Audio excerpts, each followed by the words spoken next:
right, welcome back to the Blast Sensei Society. We're back at it again, episode number 39. And today we're going to be diving into a pretty nasty topic on who are the most useless anime characters out there. We'll talk about some interesting characters. Krillin will be brought up, of course. Tien will be brought up. Sakura will be brought up, some of the more iconic names. So it should be getting interesting when we get there. Of course, shout out all our members. Creative Bobby, Jaden, Sauce, Dan Young, Solo, Kent, Trendy. Appreciate y'all. Of course, Charles supporting the channel per usual. So appreciate all of y'all. All y'all can go to our channel to support. Very easy. Go over there, become a member. It's only 99 cents to support the channel, of course. And if you guys want to join our Discord, where we have a lot of great conversations, go to the link tree, join the Discord. Very easy. With that said, gentlemen, how y'all? You know what's something? I just peeped the title and I'm pissed off. I just peeped the title. Man, it's time to finally get that conversation out the way, man. Time to. This is insane. But how the rest of y'all doing? How we feeling? Life is good, man. Life is blessed. A lot is good. Busy anime. How y'all doing? How we feeling? Ugh. No, I'm for doing sure. good. I'm doing good. No, we here. We're not sure if J-Rob will be here today. I know everybody loves that man J-Rob, of course. He got some stuff going on. If he does pop in, great. If not, then that's perfectly fine. He got some family stuff he's doing. He's taking care of. But with that said, gentlemen, we are going to dive right into the BSS news.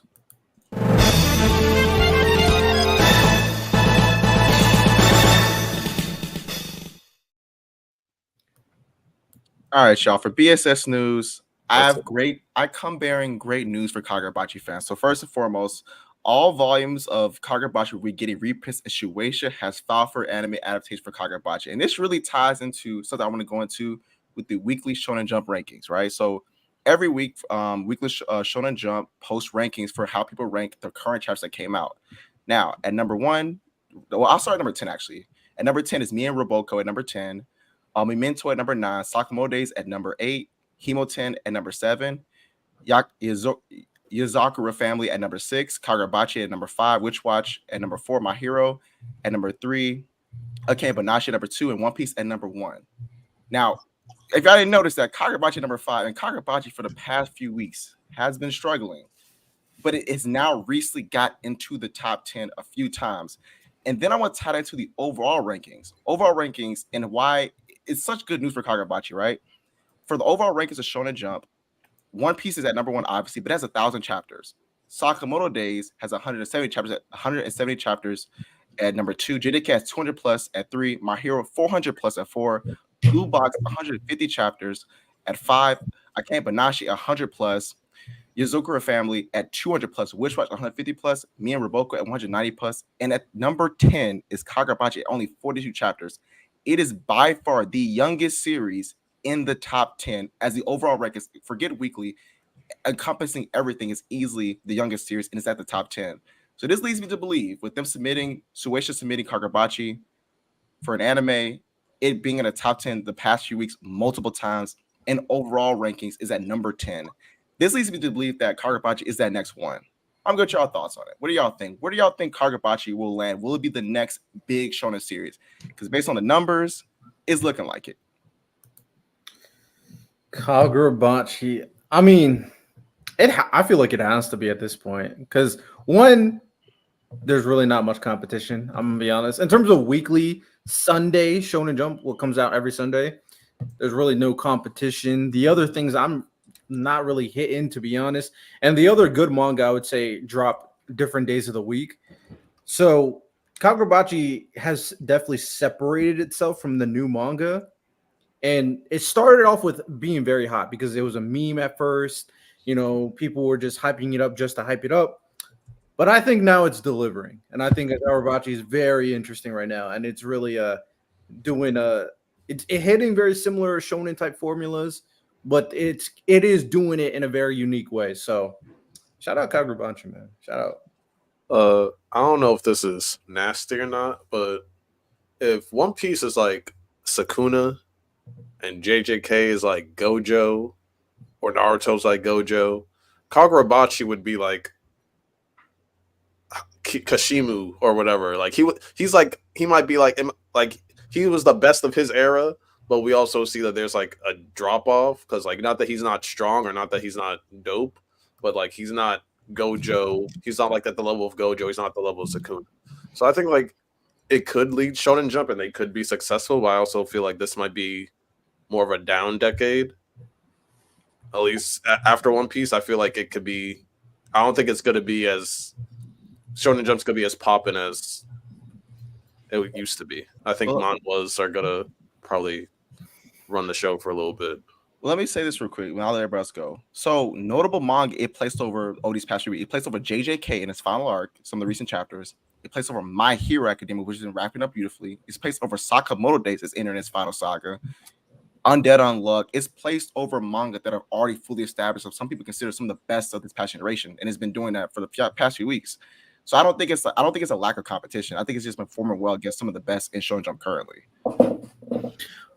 Well, when I say lack of competition, it's more so in reference to like all the newer series, because these manga are like in their last like kind of viewing to an extent. I'm curious to see how much Sakamoto Days does, but it's the new fresh thing, and there's really nothing really close. So I'm not surprised that a lot of people are hopping on the train because it is good, and it's the only like new bits of content that you can read every week. Whereas everything else, you're kind of into it. And it's from what I'm aware of, Kagurabachi has been doing a lot of very interesting things recently in terms of plot. So that's what I'm saying. Like I'm glad they have something, but I'm with Lonnie. We done with Shonen Jump. They like I heard some other manga that they want to create anime. Nah, get out of here, bro. Noise Exorcist. Bro, come on. Nah, we were talking about News Exorcist. That's like the most mid manga that they probably have in the last like I don't know few years, and it's getting an anime. I'm sorry, like it's just it's rumors might right. Like I read like the first 20-ish chapters, and like it was just I don't know. I could have read the news. I probably would have been a little bit more entertained, but I'm just sorry. And I made a joke of it. It is true. Like what the spirit is like what 50 years old. That's like rookie numbers. Like what are we doing? Like we are still like these ancient ass spirits that we're dealing with. Like Sukuna's like what, like 1,000 years old. This person's like what, like 50. Like no, it's like a baby spirit. I ain't buying it. To clarify for the chat, I don't think any of us said that Kagurabachi's. My Hero JDK are new. I think anybody said that. Yeah, no, we're not saying that. No. Yeah, no, yeah. I think it's more impressive for a new series to consistently place over established like hits. I agree. That's why like, it would be like Kagurabachi, Wild Strawberry, Kaiji number 8 could still be considered new, I guess, even though it's almost ending. Yeah, things like around what Kaiju's doing, that, bro. that new Exorcist one that came out a few weeks ago. That's new, but yeah. Bro, I saw in the rankings that one cop manga ranked pretty high actually. Like Japan likes that cop manga that was bogus as hell that we read. I was like, this is Japan. Oh, that slice of life joint. The one where he's a cop, he has psychic powers. That one. Yeah, I'm good on that. Yeah, y'all got Japan's it. liking that one. Japan's liking got that it. one. Okay. Hey man, shout out, man. They just got a different humor over there. All right. Around how many chapters is Kagurabachi? 42. So it's by far the youngest series. All these other series have 100 plus, 400 plus, 200 plus. I'm gonna hop back in. I was only about 10 chapters in, and I kind of just got disinterested. But with the anime coming out, I might actually return, and I feel like a lot of the fanfare that left with the hype is probably going to return too. Just the way his power is stylized, I think it'll look really good animated. So Kagurabachi might got it. I didn't think it was bad. I got bored. Well, I stopped after like his first big fight with someone else that had like an enchanted blade. I don't know why I stopped. I guess I got busy. That's where I stopped too. Yeah, but it's good. It's good. Well, I think with Chainsaw Man heating up again in part 2, that and Kagurabachi might be the ones that would bring back the question I asked. If all these series are ending, is there a slice of life that could carry them? Like, I'm sorry, y'all. Spy Family's still cooking. I know y'all don't read it, but it's still cooking. y'all may not think it might, but that's all they have left. You can't Kagabachi- carry if you don't have a consistent schedule. Spy Family doesn't drop every week. It drops every 2 weeks. Yeah, you have to. From what I'm like noticing, in order for you to carry the company, you have to drop every week, and you have to drop on Sunday. I'm gonna be honest. You have to drop every week on Sunday. If all these things are leaving, and we're out here talking about cop mangas and things like that, and Spy Family every 2 weeks comes out, and does well every time it comes out. I'm just saying, and we already know that they could make infinite non-canon movies forever, but they just gave a backstory. They finished the backstory of 2 really cool side characters that was very well done, with Mr. Henderson and another older member of the cast. I'm just saying, if it's like that, I have no idea when Spy Family is going to end. So that could just be them, Kagurabachi, Chainsaw Man, and then hopefully one of these new mangas hit, and that's what they ride until they find the next one. They're really betting on that. Or maybe I'm just waiting to see who's going to be the first one. Be like, you know what? Let's just go get a manhwa and publish it over here. Who's going to be the first person to take that shot? No way. Unless they allow colored panels in their magazine. Yeah, they're not gonna do that. Yeah, They're not gonna that's gonna be. they have issues with Korea too. Like they gatekeep each other all the time. So it's like I would take a lot of undoing of years, like decades of bad blood to suddenly just have them bring in a manhwa. If they're trying to survive whatever the chasm that's going to be left, you got to start trying stuff. They're cooked. Shonen cooked. But that's where indie creators come in. That's why they launched that Viz Media one shot program. I'm being serious. They launched a one shot program. They're launching and these are people that the guys over. He was an editor for One Piece and Naruto. And they're looking for talent across sea. So if you are indie creator, in order for that feels like a sign of desperation a little bit. I think it's a lot of. I don't know if it's desperation because they've been expanding to the West. Like after COVID, they've been trying to seek out the Western viewers for a long time now. So I don't know if it's necessarily a sign of desperation. I think that they're trying to appeal to wider audiences and bring in new stories. I don't know if necessarily they're desperate, but I'm also going to I agree to that. But the problem, Ty, is if they bring in indie creators, is the indie creators completely their story completely dictated based off only the Japanese audience? Because if it is, if that how much of them are really going to be successful? And I'm just not imagine this, and I'm not going to make this like a crazy race thing, but imagine an indie creator making manga about all black characters. Do we really think that Japan is going that's the next one? Changes are going to be made. Well, here's the thing, right? The one shot program, you gotta get it approved. So if they don't if they see that they don't want to do it, they're going to find one that I think they can appeal to everybody or like a wide audience. You know what I'm saying? So that's what I think. It's a no risk. I've seen no risk, no reward thing. Yeah, the one I've seen become Viz originals on the app. They can appeal to pretty much everybody. You have pretty much characters of every race, every background. So I think that you do got to have a specific type of story, but I do think they're looking for more creators. So I just when you look at the program, it seems like minimal risk, and you could possibly hit something great. It doesn't cost them a lot, and you can get somebody. Will changes need to be made for a story? Probably, but if they find their next, if they even find their next Spy Family, it's a massive success. That the program itself is a massive success. Let alone if they happen to find another Naruto or whatever out of that thing. That's all it is. It's just throwing out talent. We're not going to call the NFL desperate because they have a supplemental draft, or they pick people from the G League. Like, I don't see why we're calling Shonen Jump desperate because they found a new way to attract potentially new talent.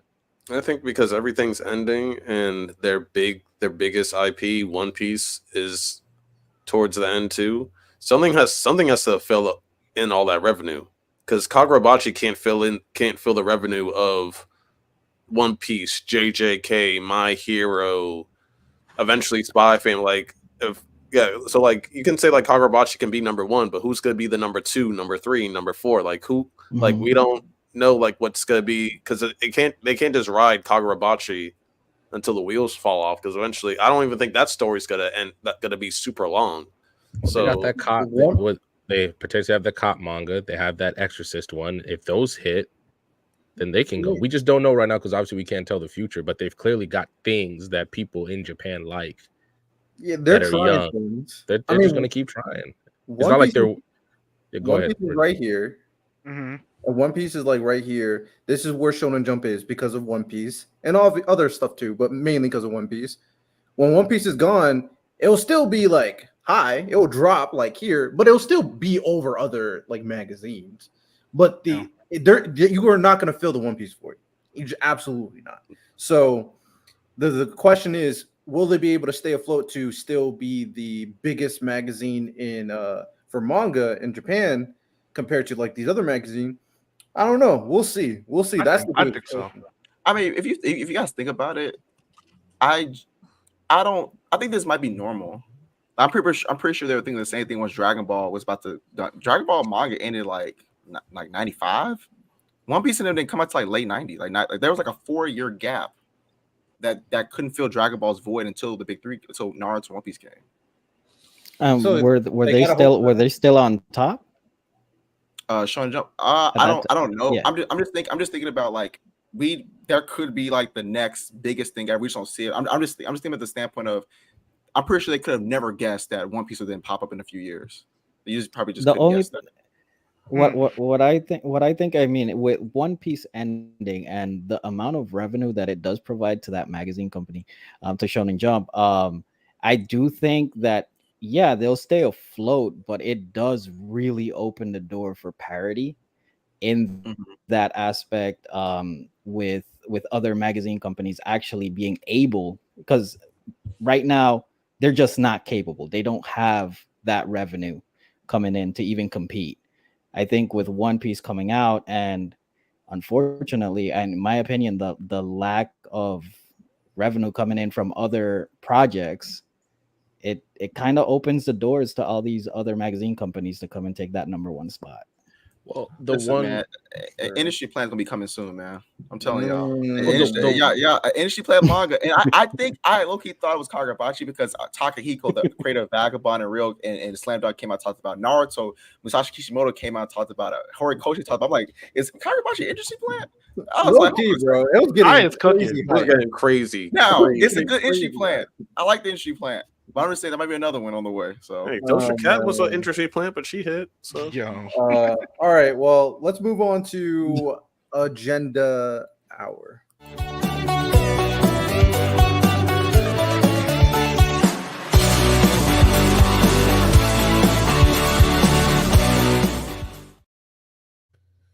Now, for Agenda Hour, usually we gonna be talk about some good agendas.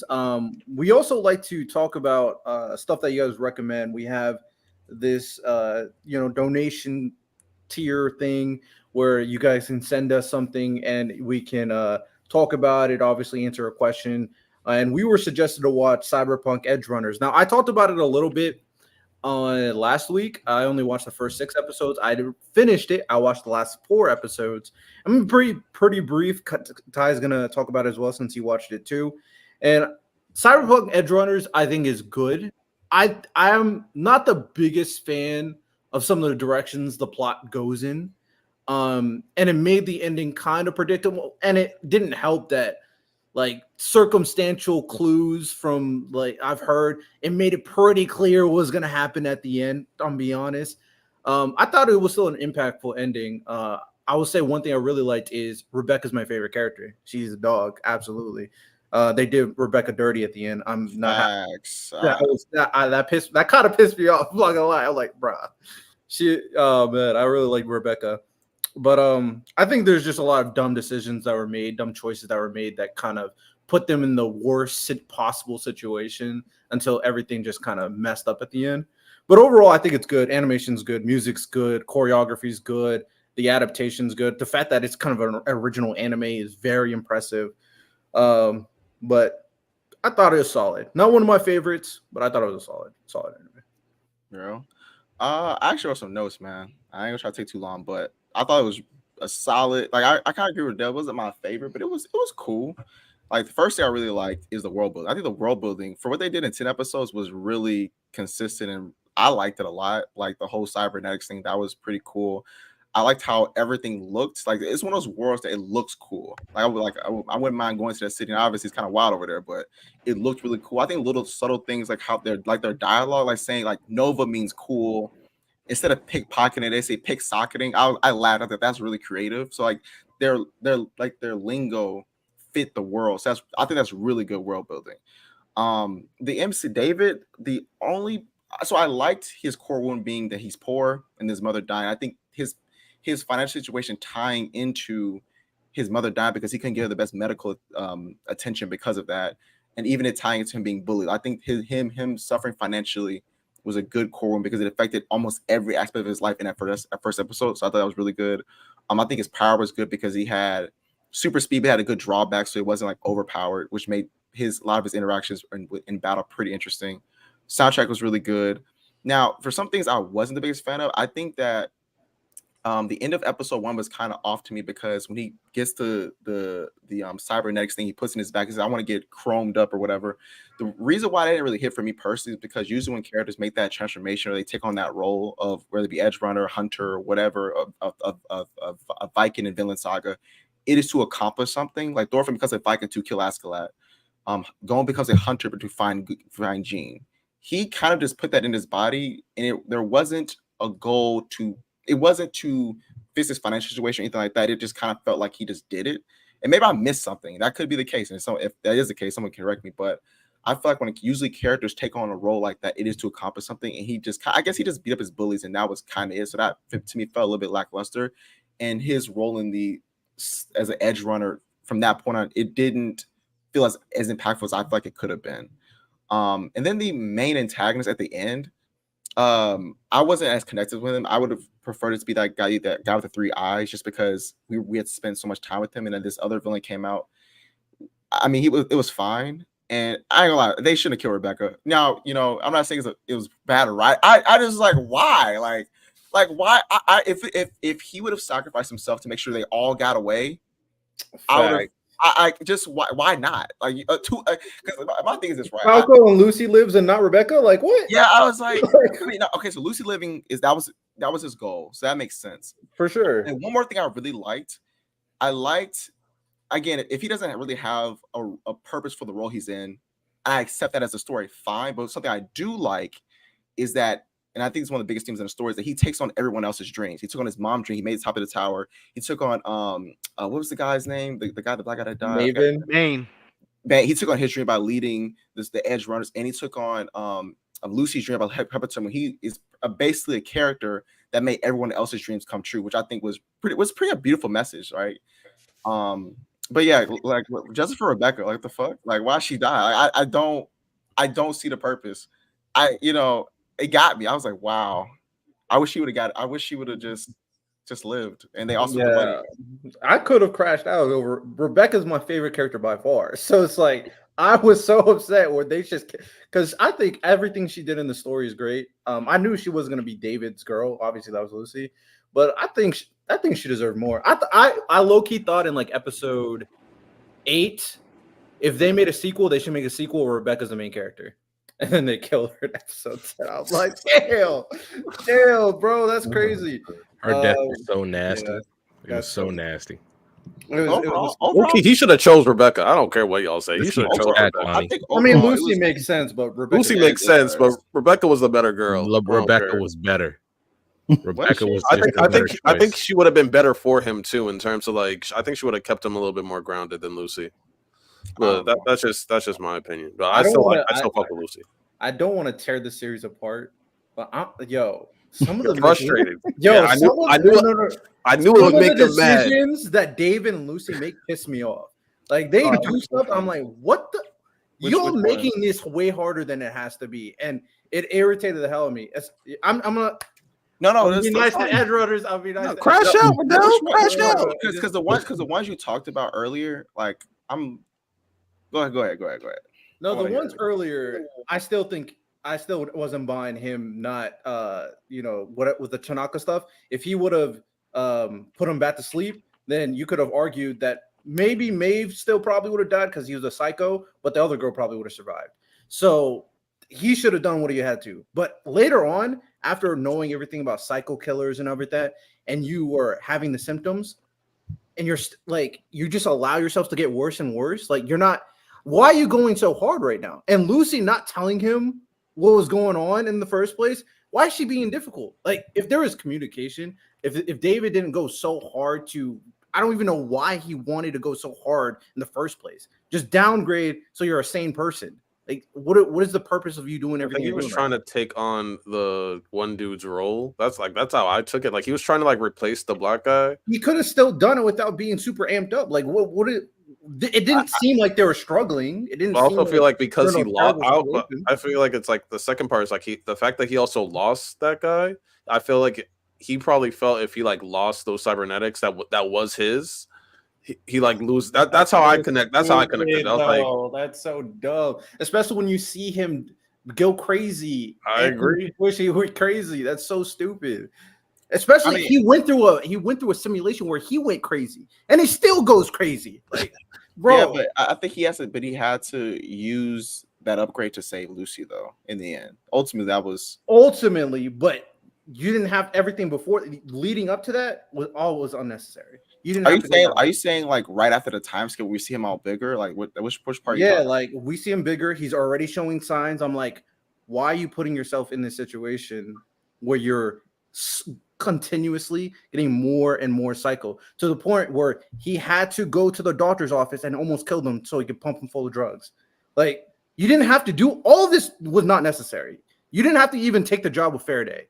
Everything you were doing it just cause. I'm gonna be honest, it was a just cause situation. But also, didn't they say that he was someone like the whole cybernetics thing? Like, it was different with him. Like, he could be someone that could like use it. He could handle more. Yeah, so I think that's also part of.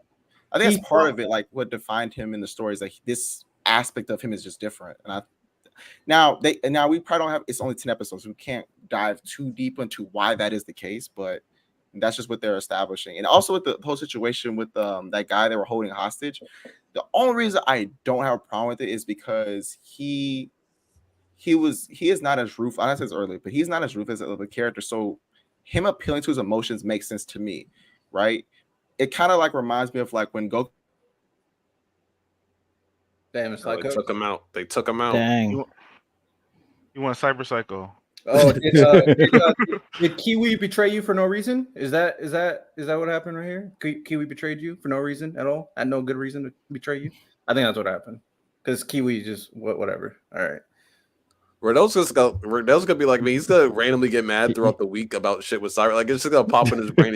Bro, because like I hate when, and this is where I give grace to Cyberpunk. This is why I really don't want to bash it. Because it was only 10 episodes. So they couldn't really flush out everything. But the decisions were still stupid. So they're stupid, but I'm giving grace because there's only 10 episodes. That's also a reason why I kind of rate it a little bit higher than you guys. Because like I feel like the lasting effects, like for real, like 2 weeks from now, Riddell's still randomly, he's just gonna be getting groceries or he's gonna be at the gym. He's gonna be like, they fucking killed Rebecca. Like he's gonna be like, yo, what the fuck? Like he's just gonna crash out. I feel like stories that have like lasting impressions on you, you're muted, Ty. You're muted. Yeah, stories that have lasting impressions on you, I feel like they should get a little. I usually give them like a little bit, like an extra point or something, because I don't know. I feel like they just hit more. So like it's like a slow hit because like you're gonna think about it now, and then like the next day, some more things are gonna come in your brain. Then like the next day, you're gonna be like, yo, what the fuck? So I'm probably not gonna think about it too much. I'm just telling y'all my thoughts for as of right now. But there is one message at the very end which I thought was powerful. That I don't think it's unique to Cyberpunk, but I do think they executed well. And it's the whole idea of like the pain of saving someone but dying in the process. Like people think that just because I risk my life to save you, that's gonna be all good. This person's going to be in pain for the rest of their lives without you, especially if you're their only loved one. So Lucy being by herself, like that's going to hurt her. So I think they executed that point because I think that's such a powerful message, even in the real world, for sure. I would say, dang, what was that? What's going to happen to that guy that killed David? Like, Adam Smasher. Special. Oh, we went into the video game when we got you have to kill him. We You have kill to him in the kill him video in game. game. Yeah, no, we So- get I our got get that back. video game. Yeah, Ty, and that's what we were talking about in the to get your comments. get back. That's what we're talking about in the comments. The reason why seeing him didn't hit his heart is because you didn't play the game. The lore behind him, he's like the boogeyman of the whole series. He's the only guy who actually is full chrome. He's not human at all anymore. He's like the cybernetic god of the universe. So when you see him, it's like, oh, because you I'm know what? fucking dead. That's what I was thinking to myself. I'm like, who is this nigga, bro? Like, I was just like, yo, where this nigga going? Now we slide for David every time we see him. What we talking no, about? I beat Well, yeah, in the his game you kill him. ass. I beat his ass. I was That's like, this is for crazy. Dave. Ty, let me tell you, I have a save right before I fight him. Like right before that I play constantly because I got to slide for David. Just whenever I'm feeling down, let me go ahead and pop that thing in, slide for David. nigga, Adam. Damn. We done with Adam Smasher. We kicking his ass every time we see I him. fucked his ass up. It was bad. I spared him. You a hoe, Miles. You a hoe, Miles. You beat a nigga ass and make them live with it. I think that's things more. than No, he's a robot. What is he living with? He can just delete the file in his brain. Nah, he's True. finished, bro. True. Wow. Hey man, You don't breathe the same air or live in the same area that David lived. I piss on his grave. Yeah. That's how bad I am at him. It's like I'm Apollo, making it to my iPhone. Apollo, Adam Smasher, like right there. Right there. Well, Let me stop you're up before in I here, start so you can typing. talk about it. Let's get negative. Oh man. But yeah, overall, Edge Runners, very solid. Very solid anime. Rebecca's great. Just dumb decisions, man. Dumb decisions. I mean, Solid. since we're on Edge Runners, I just want to give a quick shout out. Guilty Gear announced that Lucy is going to be a guest character in their game. I think it's coming out next year. She's going to New be main. a DLC character. So yeah, Edge Runners had a massive impact. Man, That- they really That's so couldn't random, Santo. That's random as hell. Yeah, Because what was the big tournament that was out, Santo? Because I gotta Evo. watch that Tekken final to realize how bad I actually am at the game. But hey, Evo just passed last weekend. It was good. It was fantastic. and New then York, they stand couldn't up. wait a whole game to bring Heihachi back. At least wait till the second year to bring Heihachi They back. said we need that old nigga back immediately. I can't wait to explain how he survived this time. My nigga was punched with the devil gene in the chest. He fell into a volcano with lava. We watched it happen. All you have to say is he's him. He's him. He's Yeah, him. that's all you have to say. And we'll accept it. That's all you got to say. Is like, oh, he's him. But Everybody got the devil gene but him. That's I do. Oh, also, like I always do, I always try to bring up polls to see what people are thinking. I put up a poll. Who cares more about people and family? Because this was the biggest debate of last podcast. So I always do a poll based off the biggest debate. I put it out: Johan, Frieza, or neither. 6% said Johan, 19% said Frieza, and 75% said neither. So most people agree with the point that neither of them care about their family. And one thing I will say to maybe bridge the gap a little bit, and we don't have to go too deep into it. After rethinking, I actually don't think Frieza cares actually about his family, but I still stand by King Cold caring a little bit. But I don't think Frieza. I think Frieza is way worse than King Cold. I think Frieza is way worse than King Cold. Really? So that's why I'm like, I think it's fine to say Frieza doesn't care at all. So. Riddell, you sad, bro. I know. This is crazy. Oh no, I stand on business. That is the I'm sorry, not sorry, right there. I put out No, the I said Frieza though. No, My initial point was both of them, but Riddell, now I I'm mean, saying Frieza. Bridging gap. Come on. we agree to disagree. Cook. Oh, for sure. That's what I'm saying. Agree to disagree. But it is what it is. so who voted Johan like he didn't murder his own family just to see what would happen? Like how does he care? What? Yeah, someone voted 6% Johan. So Everybody read differently, Lonnie. Come on. I guess. But next topic. So someone, I think me and Random, we were playing video games in the voice chat on Discord, and I forget who you are. I told you that to pull up Tuesday. Bulls fan. I got him. I got you. Okay, Nahari yeah, the he Boys. pulled up and he said, "Yo, the Boys season finale is the greatest season finale of all time." And he's like, "You gotta watch it." And I'm a big Boys fan, so I was an episode behind, but I was like, you know what? I'll watch it. I'll watch it immediately and get back to you. That might be the greatest season finale of all time. And it might not be close. It really might not be close. That amount of turning points and events that happened in that small span was insane. It was insane. They introduced a new villain who in 5 minutes becomes the second most scariest person in the whole series. Random, you watched it, right? Mm-hmm.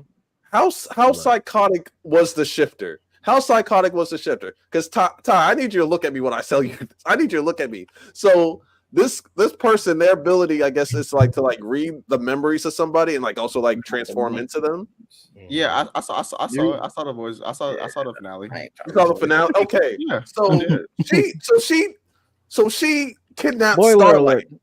She kidnapped Starlight. Spoiler alert or whatever. Her only purpose for kidnapping Starlight was to kill the president. Why did she ask Huey to marry her? Nigga, you are deranged. So you're impersonating Starlight, and then you ask her fiance to marry you just cause? And then we're not gonna talk about the butt stuff, but everything that they were doing a lot. They were doing a lot. That was not part of her job description. Her job description was, hey, kill the president at Starlight, not everything else. And then then you go to Starlight and you dissect her as a person, and they're like, oh yeah, we got married, we did this or that. You have no actual gripe with this woman.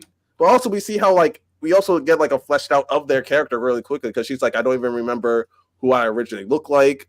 I got the memories of like my teacher first, and then we get to see the whole background of her.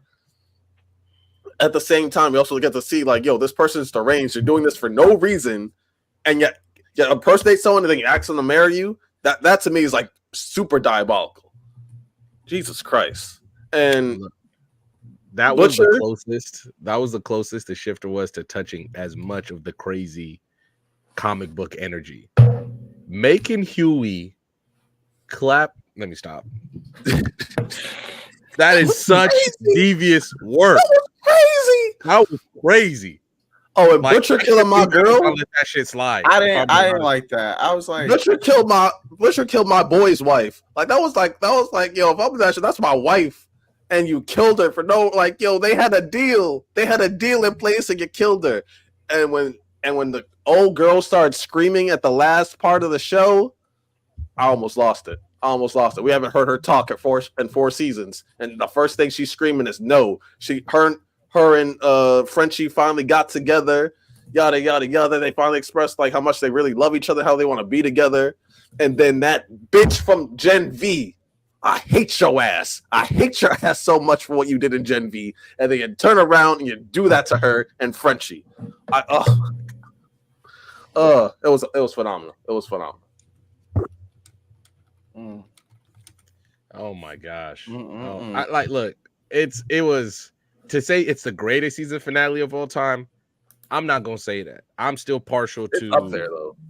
It is up there. I'm still partial to the end of, I think it's season 5 of Game of Thrones, when Jon Snow is taking the rest of the wildlings and the White Walkers are there, and it's just quiet as they're on the boats going away.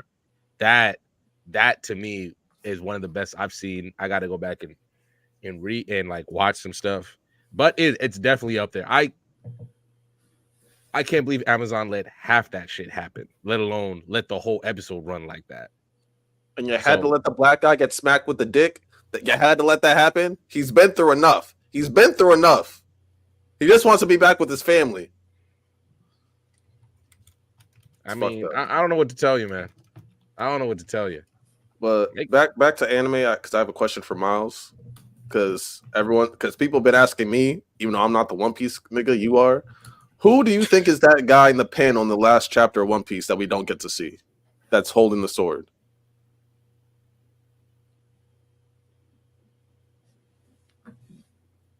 Is he frozen? Oh, we're back. Yeah, we muted y'all the whole time.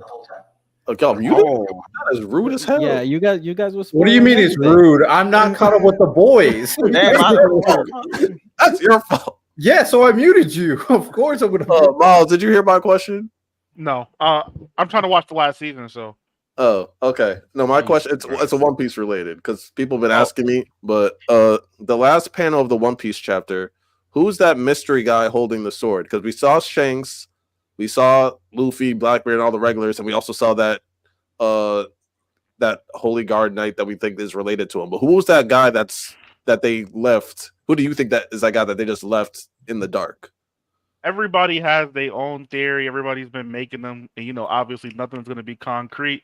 But the theory that I've chosen to believe in, Shanks might have a relative, and it could be a twin, something of that nature. And a lot of the theory stands on one of the major components of the theory is the fact that when we see Shanks meet the Reverie, or go to the Reverie rather, and he not ambushes, but he has that audience with the elders, it would kind of add some credence as to why Shanks was able to do that. And just the way that Oda paneled the chapter, he had half of Shanks' face shaved away as to not see his scars, to be able to actually verify that it is indeed Shanks. So I'm leaning on the fact that it's a twin brother or maybe a relative, someone that looks close enough to him and may have a similar fighting style. To me, that's the best theory to go with. Because we've already we're already assuming that Garland is like his granddad or his dad, something of that nature. So it'd have to be like a brother or something like that, or a clone. Who knows? Maybe a father. Who knows? No, I've seen exactly what you're talking about on TikTok. I was going through TikTok, and I heard the Shanks twin brother theory as well. I was on Reddit. I'm not a TikTok boy, but I was on Reddit and I saw it. Oh, Reddit. And to kind of reinforce that as well is that the sword that's shown in the panel looks very similar to the sword that Shanks uses right now. Mm-hmm. So, hey man, I'm kind of buying it too that it might be Shanks' twin brother that is there. So we'll see. It would, for me at least, it would be a good way to kind of I never thought we were gonna have a point in the story where Luffy's gonna be directly pitted against Shanks. It doesn't strike off that that's ever gonna happen to me. So him having a twin brother would be a good way to kind of make that sort of happen. It wouldn't be the real thing, but it would be something similar. So I think it would be cool to see. Long lost twin. Yeah, I'm trying to think. Is there anything else that could build up to this moment to make it seem like it's not a last minute decision? And I don't know. I don't know. If a lot of people have been theorizing that because you remember when the Shanks went to go talk to Gorosei, a lot of people were like, "Oh wait, he don't have a scar in that panel." A lot of people been speculating that was a twin for a long time because of that panel. Well, I'm talking about even before that because Miles mentioned that, and before that, because usually Oda builds up to this because this seems like a very important plot point, right? Because it's Shanks, and this is going to be connected to his past. So, did Oda put anything in the story to kind of allude to him having a twin or any type of family member that's part of this important lineage? This is going to be headcanon, and kind of based off the Bible just a little bit. But I remember there being a story in the Bible where basically Moses at birth was kind of casted away almost, and his actual brother was able to remain and stay and eventually be like an emperor or the king of Egypt at the time. Through watching Red, we kind of see the nature of Shanks' birth where he's found in that treasure chest. We don't know exactly how all that could have happened, but it could have kind of been a play on that. Because we've seen in One Piece that Oda likes to play with a lot of different religions to kind of compound his story. So I don't know. It'll be cool to see though. I'm kind of. So what do we think? If this actually ends up Shanks' twin brother, what is the consensus for everyone here that's caught up with One Piece? How are we feeling about that? Say that one more time. If this is actually Shanks' twin brother, how do we feel about it? I mean, I'll have to see it. I mean, I could see that, or like a father. I mean, I could see it. I could see it as a way of like Luffy not having to fight Shanks. Though a part of me wants him to fight Shanks more as like a rite of passage, like because I always view Shanks as like more of like a gatekeeper. Like he was never truly after the One Piece. He was more kind of gatekeeping for the next generation. And I feel like a good final step for Luffy would be like to beat Shanks, and like eventually like give the straw hat back or whatever. I don't know. Something like that. Something along those lines is like what I always kind of envisioned. So I could see it, but I could also see that whoever that person is might be the person that Dragon has to deal with. Because I feel like things are like lined up for people, and I'm wondering if that's who Dragon might have to end up fighting. Ty, what do you think? I would prefer it not be a twin and more so just a relative, because I feel like that would make. I mean, he's disconnected from his like, Holy Knight family, so it could happen. Like maybe he's unaware as well. I don't know, but I don't know. It's like Oda, is that Oda just fooling us? Is some of the things we think were Shanks or not Shanks? That'd be kind of crazy, but I don't know. I would have to see how he does it. This is the biggest thing. I don't want to say I'm against really any plot point that doesn't actually contradict characters or story, but I don't know. I hear you. True. Any My Hero JJK stuff? Yeah, for sure. So, first things first. This is more of a question for Ty. J-Rob, this would have been perfect for. How do we feel about the big Bakugo moment he had in the anime? Because a lot of people were talking about it. That Bakugo had the big moment for his character. How do I feel? I mean, so I saw a bunch of clips. I mean, it's just Bakugo being like the GOAT, I guess. I mean, it's kind of just common at this point. I don't know. It's we can list all the superlatives. His resume is just, you just put it up there with the greats in his position. He's just a GOAT, man. There's really nothing else to say. I'm glad that other people are starting to realize he's a GOAT. It took a lot of people a while. A lot of people were trying to take away from him. But he can't be denied. He's a GOAT. He's a GOAT, man. He's it is what it is. I'll be honest. I was never the biggest Bakugo guy. Strike one. But after like all the growth and all that stuff, I was like, it's cool.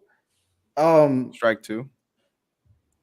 And then I saw that anime moment, and I'm not gonna lie, that shit. Strike three, Randall. It took it out. Like, it took you too long. Hey man, eventually got there. It moved me because when I saw it in the manga, I was like, it's a good moment. But the music, the scene, the flashback. Sometimes anime does it right. Sometimes anime does it right, and this is a time where they did it right. I felt that. I felt Bakugo's change in that moment. So, that moved me. Hey, talk about a great anime adaptation of an important moment. You got it. Of course. Ty, Lonnie wants you to read Lore Olympus. I got. How long is it? Yeah, I'm on chapter like 216. You just have to read the first arc. I'm trying to figure out how many does it have in total. I don't know, but in total, the first season's like 112 chapters. It's one of the best I've read, but we'll save that for Let's Get Negative. So the next thing I want to do, because you mentioned resume, so now it's time to ask the question that we got nasty about in the Discord. Mm-hmm. How does Deku's resume match up? Is Deku a fraud for not being able to surpass his sensei, All Might? If we're talking resume, then he's a fraud. If we're talking what he's done, he actually defeated his sensei's off. Thank you, Randall. He did. He actually did the one thing his sensei couldn't do. But technically he did. Technically, All Might did. Wait. All Might did beat him already. He beat him multiple times. Did he come back to the story? Did he come back? He didn't kill him. He's a hero. He didn't kill him. If the question is, did All for One come back into the story as a clear? He beat him in Camino. All for One's like, I'll see you soon. That's exactly what He happened. beat him But twice. the first time All Might beat him, he that like we crippled absolutely him. know about. Okay, so Once so again, he fellas, okay, fellas. so more than beat, he stopped him. Stop he- Good. he- Like we he's saw not what coming back. you see All for One's face. That was from All Might. Fine, but he came back. But he came Well, back. hold on a second. This is something we're The not. threat is hold 12. There's no more He threat. blinded in on the a face sec, the hold on a nigga. second. Like, Wait, hold on a second. But he came back. Do y'all think? Hold on a second. Do y'all think that All Might's victories are more impressive because he was going dolo? Deku had the class, which is fine. I'm not mad at it. I like the story. Deku had the Look at power the for eye 6 test. months. Listen, eye I've been test. saying, Deku had I the look power at for All 6 Might. months. Right. I look at Nah. All Might. I think 2018, bro. I look at Deku. I Look at think him. I told 2018 you the eye Warriors. This test. is nasty, I Miles. think This this is is the nasty. 2018 Yeah, the Super G. Warriors. It And there's is. nothing wrong with that. The story's about you bring your friends along. That's why he brought his friends. He was able to make meaningful connections and stop a great threat. I love that. But All Might was going that thing solo. So Because he was dumb. So He was Yeah, dumb. but who You know what? he had You know what? He Endeavor, should the have number brought one more hero. people. I don't back. think He he also would've had brought All more Might people. in. He also had All Might in like Iron Man armor. Hold on. He had I be agreeing Hawk. with y'all, He but then had- y'all had- Y'all get nasty. This is my Yeah, problem. Wow, Y'all are calling Deku- Deku- Y'all are calling Deku a fraud. Matter of Y'all are fact, hold on a calling second, hold on a Deku a second. fraud Time because he had the power for Riddell. what? No, not Riddell. He had the Hey, power 10? of friendship. That's what he had. Hey, Is that 10th? wrong? No. Is that wrong? Hold on, Friendship. I have a Ty. question Ty, for you.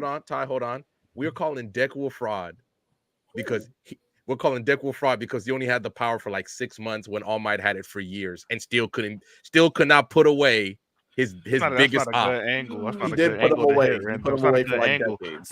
They had a really long era of peace under All Might. That's not a good angle to attack. That's great. Talk Yeah. about it, No, that's great that they had the Miles, Random, right. you got to stick with the Miles threat. is It's completely coaching. gone. Miles, Just Yeah, stick I with the apologize. threat. Our hero isn't a murderer. Hey, I apologize. hey, I apologize. hey, All hey. Might don't kill people. Fellas, it's great. It's great Trying that to they had be the on era your of team. peace. The problem is the dude came back. He technically came back twice. Yes.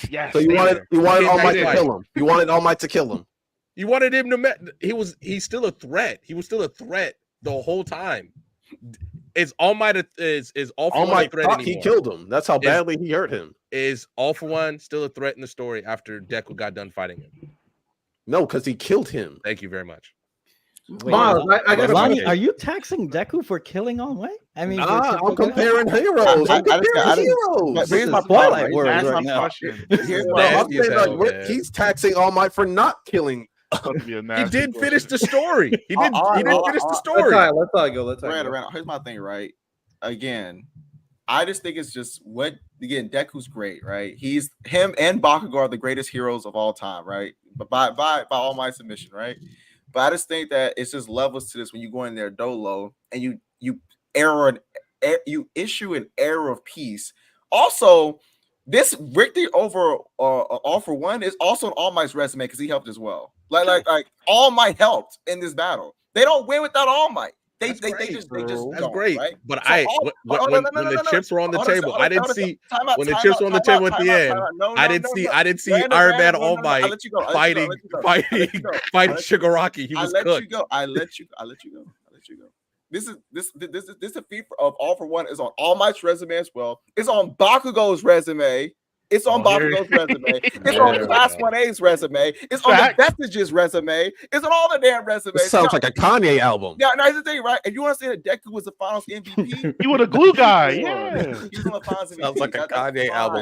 All Everyone I'm gets saying credit. All I'm saying is Deku's not a fraud. All I'm saying is this victory was on a lot of guys' resume. It's a real team that's effort, great. you know. Okay, that's great. Hey, I'm calling Deku DJ Khaled. 2020 the bubble championship is on Jared Dudley's resume, but we're not calling Jared Dudley a fraud. Like y'all, that's what you're saying. First of all, Who's saying he's a fraud? Deku mastered One for All, which is something All Might either couldn't do or refused to do. Didn't need to do though. You needed all that help after mastering. He had the power for 6 months, fellas. 6 Yeah, months. but All He Might didn't need to mastered master it, it, and he though. ushered in an era of peace. He had the power for 6 months. He did. So if you guys are throwing resume out because Deku literally cannot compete in the resume department. He just can't. Except for So the that means final one. so what are we But arguing then? when we're Yeah, looking- so you agree? We're arguing. but when we're looking at what Deku has actually done, he did the one thing All Might couldn't do. with help. It don't matter. He still Okay. did it. With a lot of help. With like 40 niggas. He did it with like 40 niggas. This is what I'm going to say. Let's clarify to the Let chat. Deku I'm not have the saying power that it for doesn't as long make as sense. All Might did. Deku won't need help. All I'm saying is this to the chat. Someone said, of course, he won't be by himself. No one is saying that he should have been by himself. No one is saying that. Obviously, if their plan was him to fight together, then they're gonna fight together. No one is saying he should have fought alone. I am saying what All Might did, fighting him dolo is just more impressive. That is what it is. You can say it makes sense for Deku to have help, obviously, but if we're gonna talk about him having help, let's talk about it. No, we agree. It's on all their resumes. Bronze championship is more looked at better than KD's. I'm just saying. Not that KD wasn't great, but guess what? He also had Steph. He also had Clay. He had Draymond. Let KD still got a ring. Deku have the power for KD the still got exact the same ring. amount of time He got as the All Might. ring. Deku wouldn't need help. Let me ask Miles and Santo a question, because I proposed this question on Discord when this conversation was brought up. When you look at main characters and their sensei, can you think of any other main character that wasn't able to surpass their sensei's resume? The one I brought up, and I got flagged for it in the chat because I said Gojo isn't a good sensei, and Ty killed me for that. So is Gojo's Yuji sensei, yes or no? Because if that's the case, then Yuji is not even close. I consider Nanami more of his sensei. Oh, y'all. Personally, we forgot to mention one person. Sugar Rock. Okay, y'all can't see it. Sugar Rocky helped out there too. Oh, we did. Yo. Sugar Rocky helped too. It's on Sugar Rocky's resume as well. He did. I am not saying anything. Got help from the out. He's like, yo, let me help you beat. I am not nasty. You can be upset, Randa, but nothing I said isn't true. He did help them, and that's fine. You're right. He got help. I have no he did the issue one with thing it. All Might couldn't do. no though. issue. And well, let's go through the I can't list. Deny that. Let's He go did through the the one list. thing All Might couldn't do. Asta surpassed Yami. Better resume. Yep. Naruto surpassed Jiraiya. Better resume for sure. Ichigo surpassed Kisuke. Goku had a better resume than Roshi. Goku, better resume too. Better resume than Roshi. Natsu has a better resume as well.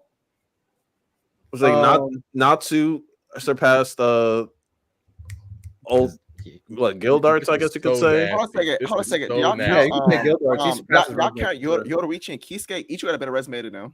Yeah, that's what I said. Luffy's still up in the air, but he's gonna become King of the Pirates. So. Miles. I mean, Denji, all of these Denji people that they're naming off rip surpassed whoever was training him because he has all these people that they're naming at least had power in their verses. You could say Naruto was nerfed, but he's like Goat is a good one. Look at your face, Riddell.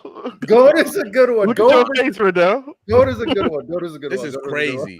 You guys are literally calling Deku a fraud because he only had the power. He's not a fraud. You skate surpassed the old lady. About this He's not a fraud. Why are we talking about this? Besides the fact that we're just being nasty. But you know what's crazy? I mean, they're not calling him a fraud. They're just calling him KD. We're just making. Here's my thing, right? He's not a fraud. We're just making an astute observation. It's just an observation. We just noticed that hey, this MC is not like the other. That's all.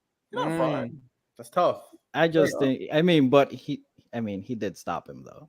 I mean, that's it. The threat. You gotta be cooking nothing material. Eliminated the threat. He eliminated the threat.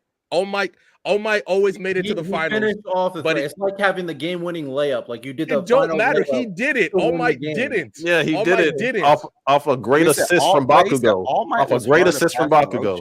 Okay, you must have figured out Roshi was. You know what? Bakugo was Steve Nash and Deku was Stoudemire in that situation. So the track is called Bakugo won a championship. All Might did not.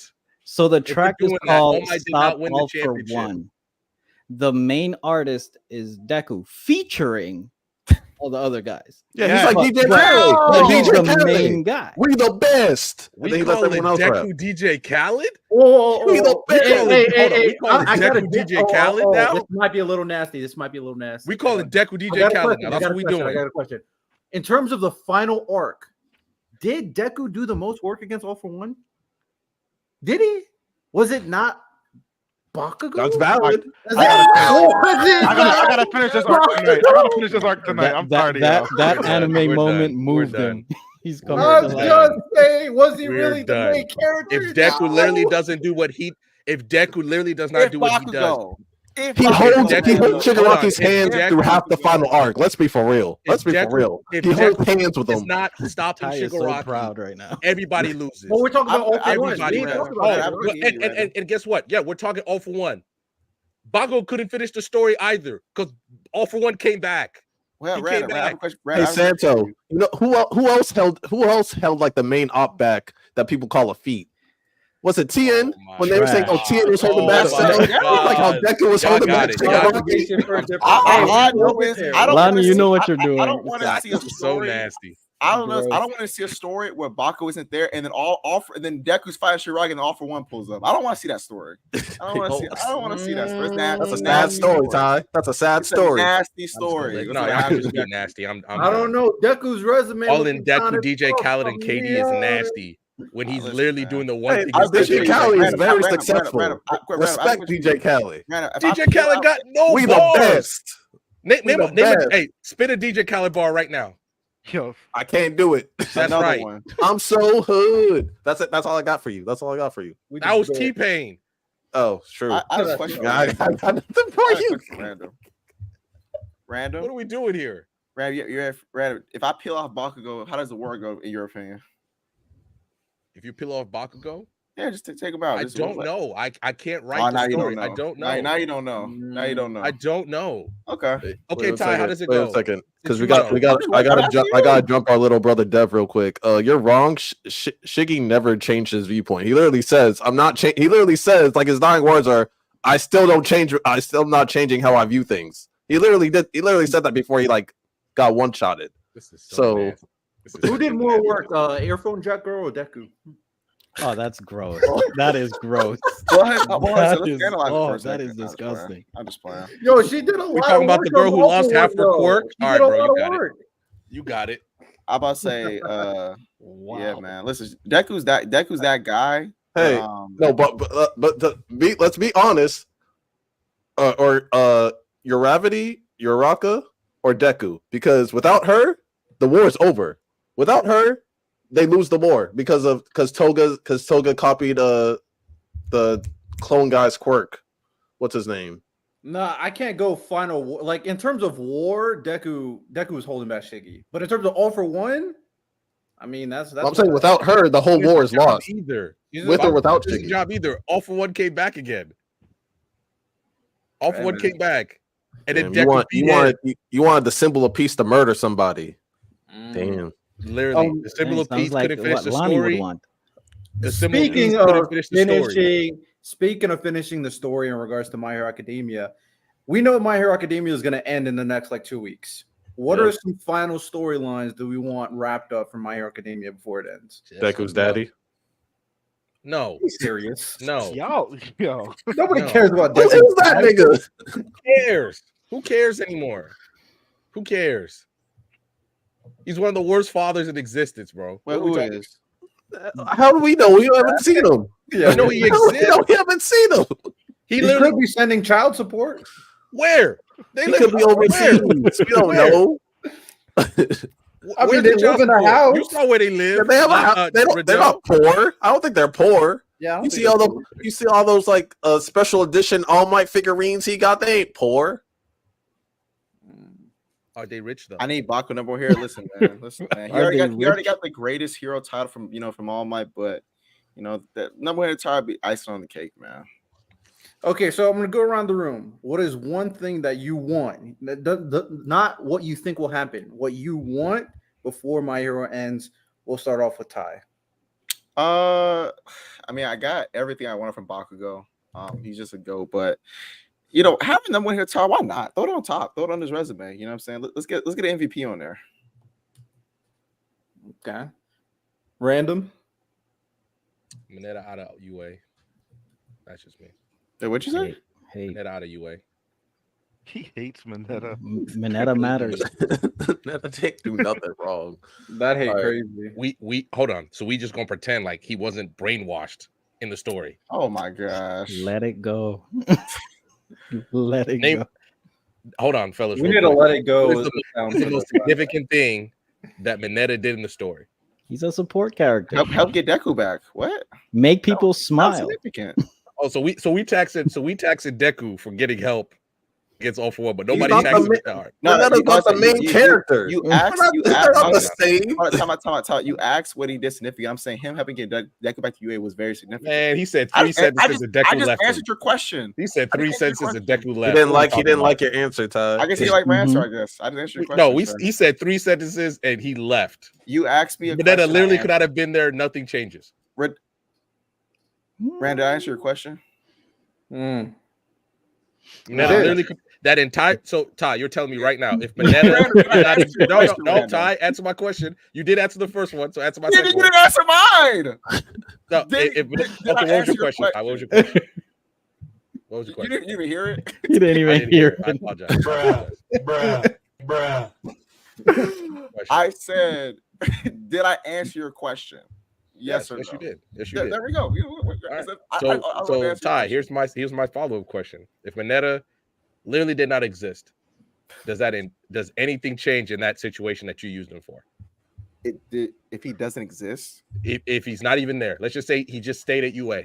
Does anything change about that entire situation with Deku versus 1A? I'm actually not sure. You should have put him on the useless character bracket. But no, I asked for it.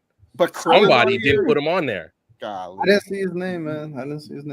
We out here talking about Krillin while I Mineta. didn't see him either. All I know is that I think the story is suggesting that each member of Class 1A that assisted was important. So I'm not going to remove them because Horikoshi wanted them there and made them impactful. So why would I? He's literally the remove them? worst. He's literally the most useless person in Class 1A. Oh man, that's tough. Literally the worst. Well, let's Literally go the to worst. Lonnie. Let's go to Lonnie. What is? Well, now it's also for Mineta to get the baddest bitch in UA. Real? just so Riddell will crash out. But no, I need the love story to finish and maybe like a small time skip. Maybe we see like some people have some kids. Maybe that'll lead to like a future story, like a future My Hero story. Like I don't know. Hopefully it's not like Boruto, but you know, some along those lines. Okay, Santo. Yeah, I just want to see Mineta get a diploma. Real? We see Mineta over here. Oh He man, literally doesn't. He literally doesn't at all. Miles. His quirk Lonnie- is trash. His suit is trash. Let He's Miles short know, as let Miles hell. know. Nah, he He's good. trash. Get it off. He's trash. But why I say this about Krillin? Everything about the guy Well, is Krillin, trash. your thing is worse, bro. Stop. He's trash. Shinso clears. Everybody from class 1B damn near clears him that we know. He's trash. Dang, he lives in your mind rent free. Trash. Thanks. He lives in my trash bin right there. Trash. But we out here saying he matters. Get the fuck out of here. Trash. Trash. Call it. All right, Miles. I don't give a fuck. He's trash. Let Miles. Get it. Lonnie stole mine. I kind of want a time skip too, just to see what a lasting era of peace with no AFO looks like under the Bakugo regime. I'm not gonna say Deku, the Bakugo regime. All right. Yeah. Somebody He scream. is so proud right Yo, now. we make it. Yo, listen, man. Random. Bakugo for president. Let that regime. Yo, if that regime. Hey, listen, man. His first order of business, get Mineta out of there. Get Mineta out of there. I'll vote for him. I'll vote for him immediately. So I actually haven't finished the last arc. I'm at the very beginning of the start of the war. Does Deku make it out and he's like mobile and everything? Quirk, he good? He got embers left. Yeah, well, he got Embers. Oh yeah, he on the bench. He on the bench. Where I bet. I mean, he's probably gonna have the super strength, which I'm not surprised. I mean, obviously. So, I would say real quick before we get to the next part, because I gotta say my. Oh, yeah, go ahead. So, whatchamacallit? One thing I think should happen is I do think they should end the hero system. The hero, I mean, it was solid, but as of right now, you shouldn't need it. And I think the whole idea at the recent chapter was like the community being involved to kind of build a better CD. It should be more of we don't need a symbol. We should come together as a unit. So I think they should abolish the hero system. Anything to protect his boy Todoroki. Don't let him get away with that, fellas. Oh, he's him. So I don't know He's what not else. gonna be number one. What are we talking about? Neither. I remember you trying to say they should share the number one ranking. I remember that. Oh, I stand by it. Nothing's changed. The narrative said Bakugo and Deku are the greatest heroes of all time. Todoroki, he's a hero for sure. Mm-hmm. He is one of the heroes of all time. He ain't in the goat. He ain't in the All goat. right, What bro. are we talking about? All right, dog. All right. Fix your family, bro. I'm gonna do this Naruto clip, dude. What did you want to bring? There's two quick things before we go into the videos and stuff like that. So, I think we said last week how the Chainsaw Man chapter this week might be the biggest chapter so far, part 2.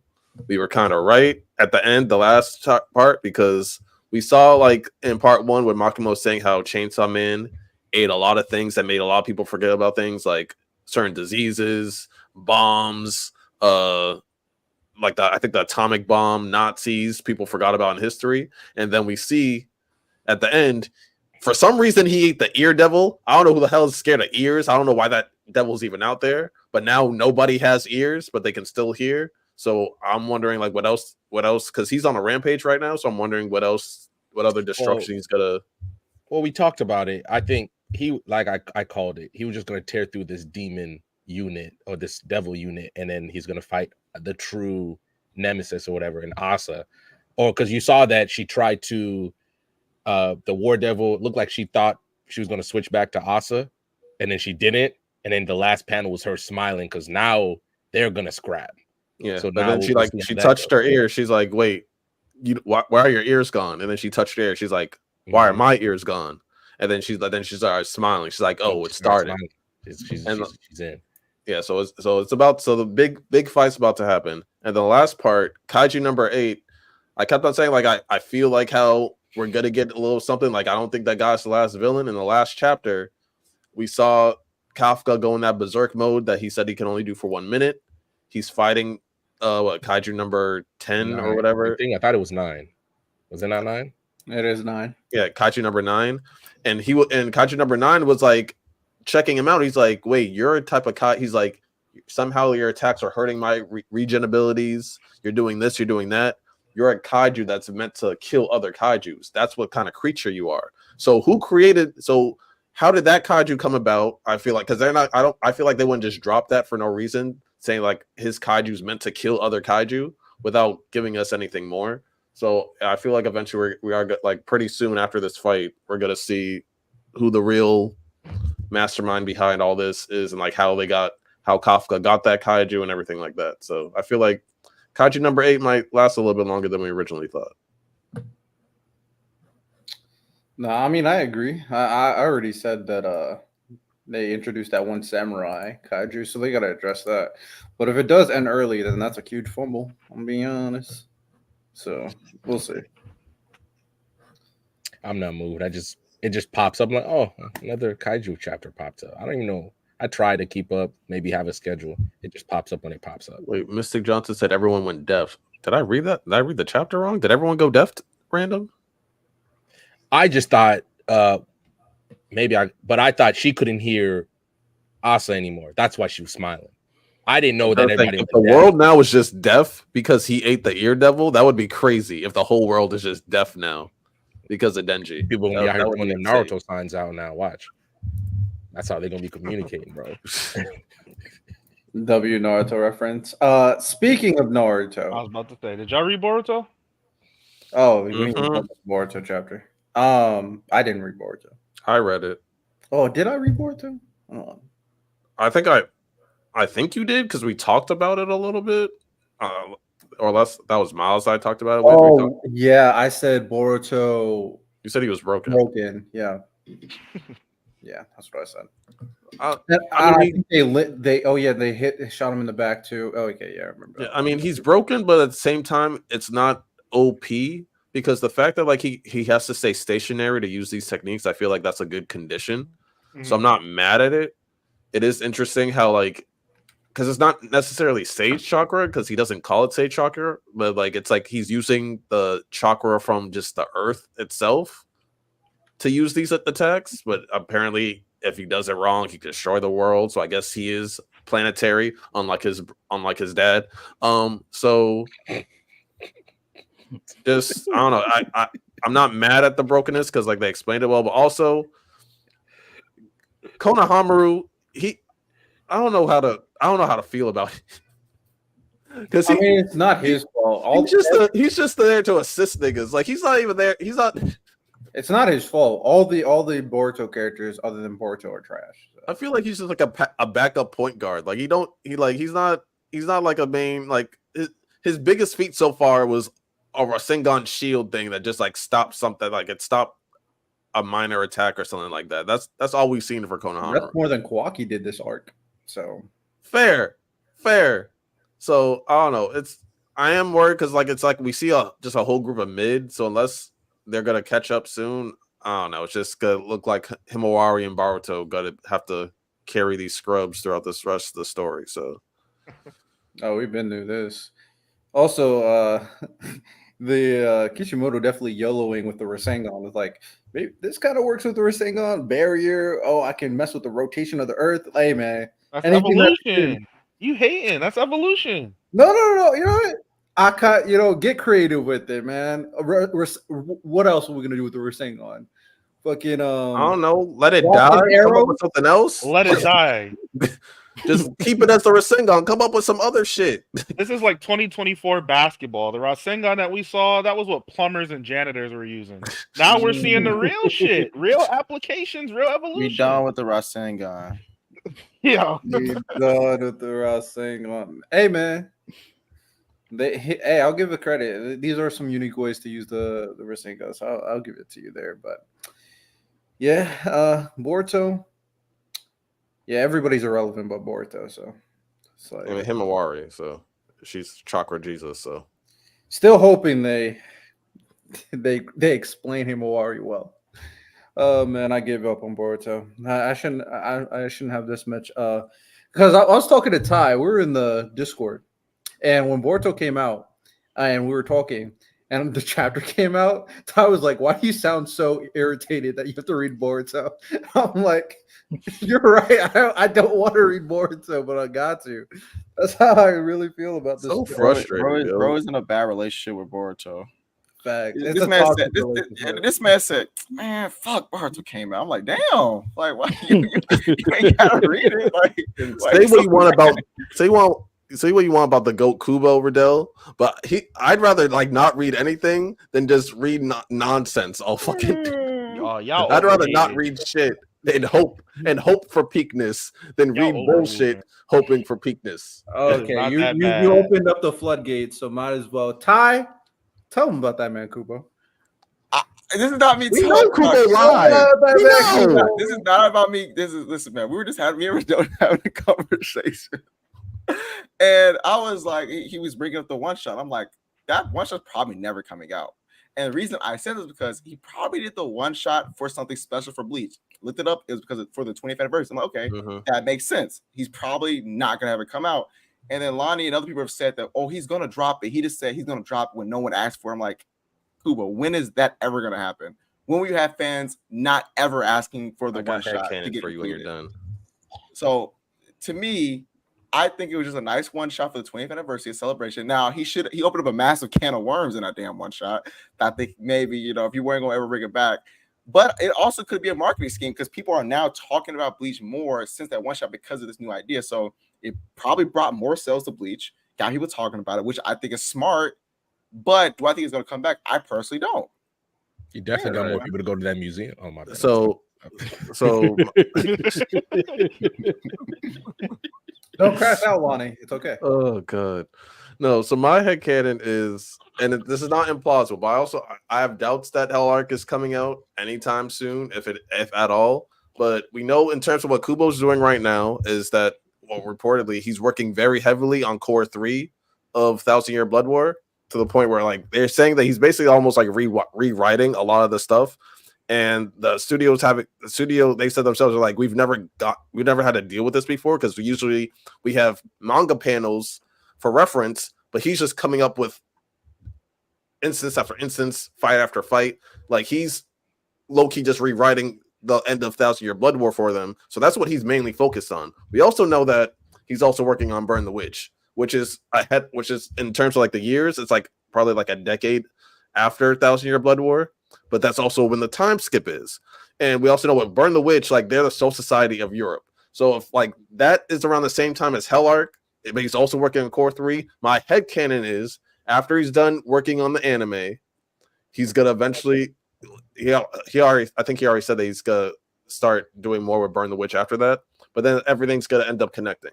So that's my theory. So I think after a few years, after Core 4 is done, then he'll actually pivot more towards Hell Arc, Burn the Witch, and whatever else he has planned. Lonnie, Yo. if this Do I have doubts? Yeah, a lot. Lonnie, But- if this ever comes out, I'm have to go get a fresh suit and like a coffin for when the pastor comes back. Yes. Yeah. I'm gonna blame Lonnie too for all this hope and all this stuff, man. Similar Like, to bruh. Lonnie. Like, why you let all these people lie to you like this, man? Bro, Like, you know what? Straight be trolling, bro. I looked up when that chapter came out in 4 years ago, bro. Yeah. 4 years ago, one shot. How much longer you need to create an art? 4 years ago, He's busy. He's doing stuff. He's Okay. busy. No, he's making constant art for But also- mobile games. Also, we have to think about Just this a way. girl We hoping have the to- guy we have call to you think- back we have- I think after you went over we to have his to- crib last night. That's what you are right now. I think we have to think about it this way. Like, I think that now I don't know how. If he were to make a new story, it would have to be with Shonen Jump because that they own Bleach. So if he have these problems with his editors because of whatever case may be, It might have to be a monthly. It might have to be a monthly. but that doesn't really change the fact that he allegedly hates Shonen Jump, right? That doesn't change. So all I'm saying is Don't you that wish that on me, Kai?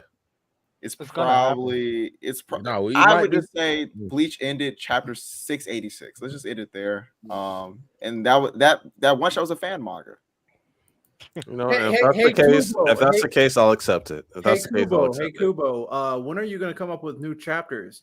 When you guys stop asking. Imagine saying that to your friend. That is a crazy thing to say to your friend. When you stop asking, I'll come. Nah. And I don't think I say is So I wait don't for like that how, Bleach I don't museum, like I'm I gonna don't hold like how Riddell put me on Front Street because we ever had this conversation just between us two. Then he goes into another chat like El Kubo, and then they're like, "Why you say El Kubo for?" They said, "Oh, me and Ty were talking." I'm like, "What the fuck?" That was like the bat signal to jump this nigga. I hope you know that. I hope you know that, Ty. Like we all like because I didn't see that first. I think Shar texted me. She's like, "What the fuck is wrong with Riddell?" I was like, "What did he do?" She's like, "El Kubo." I'm like, They El already Kubo? think, What? They already think I have a problem with Bleach because I don't have eyes in as high as they do. So I'm like, why am I thrown into this madness? Just because I don't think he'll make it one. I don't think he'll continue the story. I actually don't care if I'm being personally honest. Like it'd be cool to see, but I'm not like, if he don't make it, I'm fine. Ty gave me these negative Kubo thoughts. I didn't give you anything. That is crazy. Crazy. But Kubo, like Kubo be You're about to get the Hell Arc Museum. That's what's about to happen. Same spot Tokyo Ghoul Museum is at. Nah, If we get that, the Hell Arc movie is gonna go great. Was it? well, it's that one guy. I love this guy. Hey, go- Hey, he's funny. He's funny. Yeah. Yeah. All right, since we're talking about Kubo and Kishimoto, this is what we're going to be doing. We're going to grab clips from other content creators, big content creators, and react to their opinions. We all know who Tony is, so why don't you play his opinion about Naruto? Me and my brother had a whole argument that Naruto wasn't a prodigy. We had a whole matter of fact. I'm gonna make this a YouTube video. Naruto was 1,000% a prodigy, and if you disagree, it's because you're a dumb guy. It's because you're a dumb, stupid guy, and you're dumb. I disagree. I don't think he. I think Naruto had a lot of potential, but he wasn't prodigious on his way to achieving all of that potential. It took him a lot of hard work to get there. I agree. He wasn't picking shit up fast. He wasn't adept at pretty much anything. He just had high reserves and things like that. Basically, when he stepped into his own, he would be him. But he had to work just as hard as anybody else, if not harder. I would say feel like- I think he maybe had a chance to be a prodigy, but the fact that he was failed from Front Street stopped that. I don't think you can look at how he grew up and say he's a prodigy. Yeah, I think in the context of Naruto, most prodigies have Kekkei Genkais. Just typically like Neji, Haku, Sasuke, Okay. and the ones that don't like Akashi and Minato, they're like Jonin level at 12.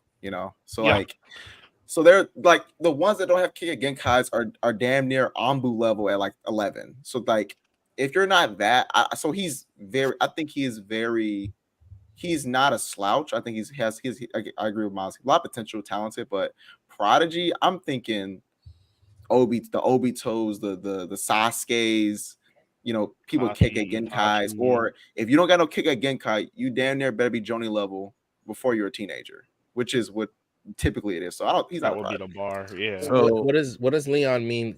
Just because you're a child of prophecy, that doesn't so- make you a I prophet. think Well, people I was confuse gonna the get- child prophecy and the reincarnation things. Those things did not guarantee him being powerful, like at all. Yeah, he's more filling a role. But Yeah. some of the points that Tony made in his video is that the fact that Naruto when he becomes as powerful as he does and master all these jutsu, such as Sage Mode, for example, he did it as a teenager, which it reinforces the idea that doing it at such a young age, being as strong as he becomes, and mastering these advanced jutsu as a teenager makes him a prodigy.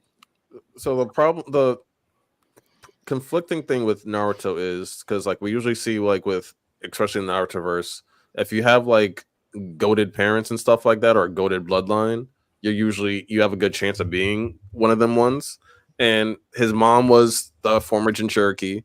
His dad was the fourth Hokage.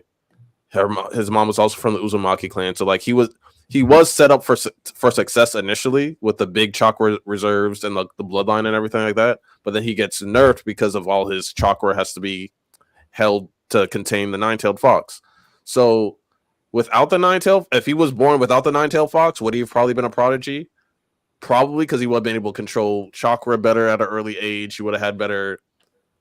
Probably would have had his parents around, so he probably would have ended up a prodigy. But like he has the skill set for it, but he doesn't. He didn't have.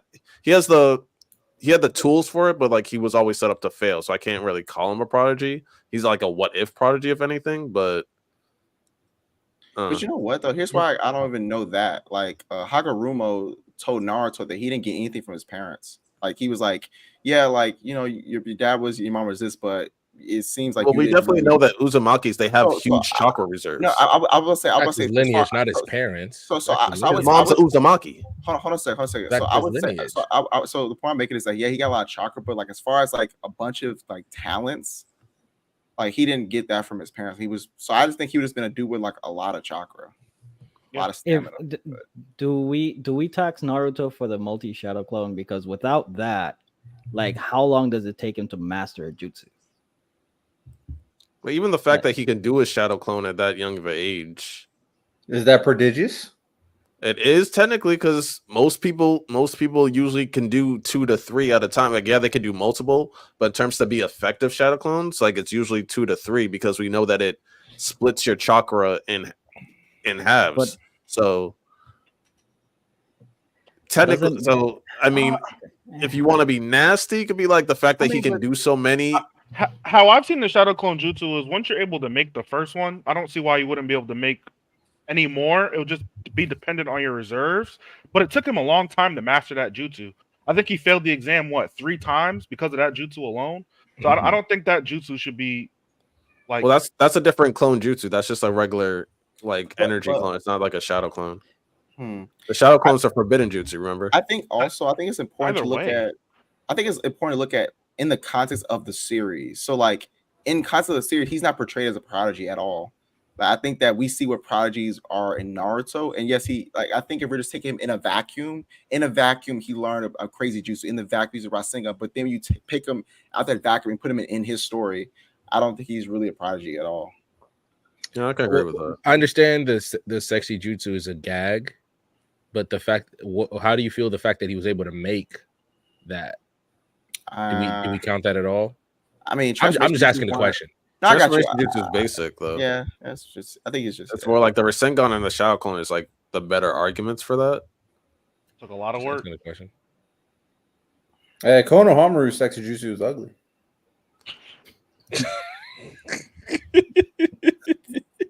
I'm just saying.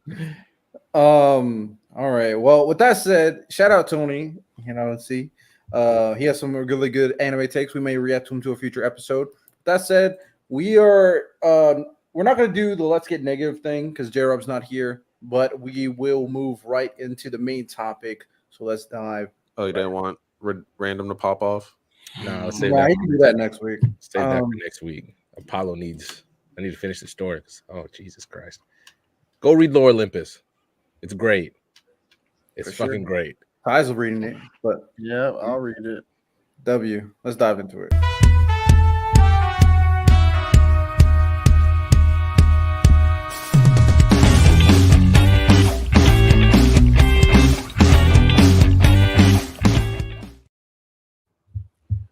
All right. So what we're doing today is a most useless anime character tournament bracket.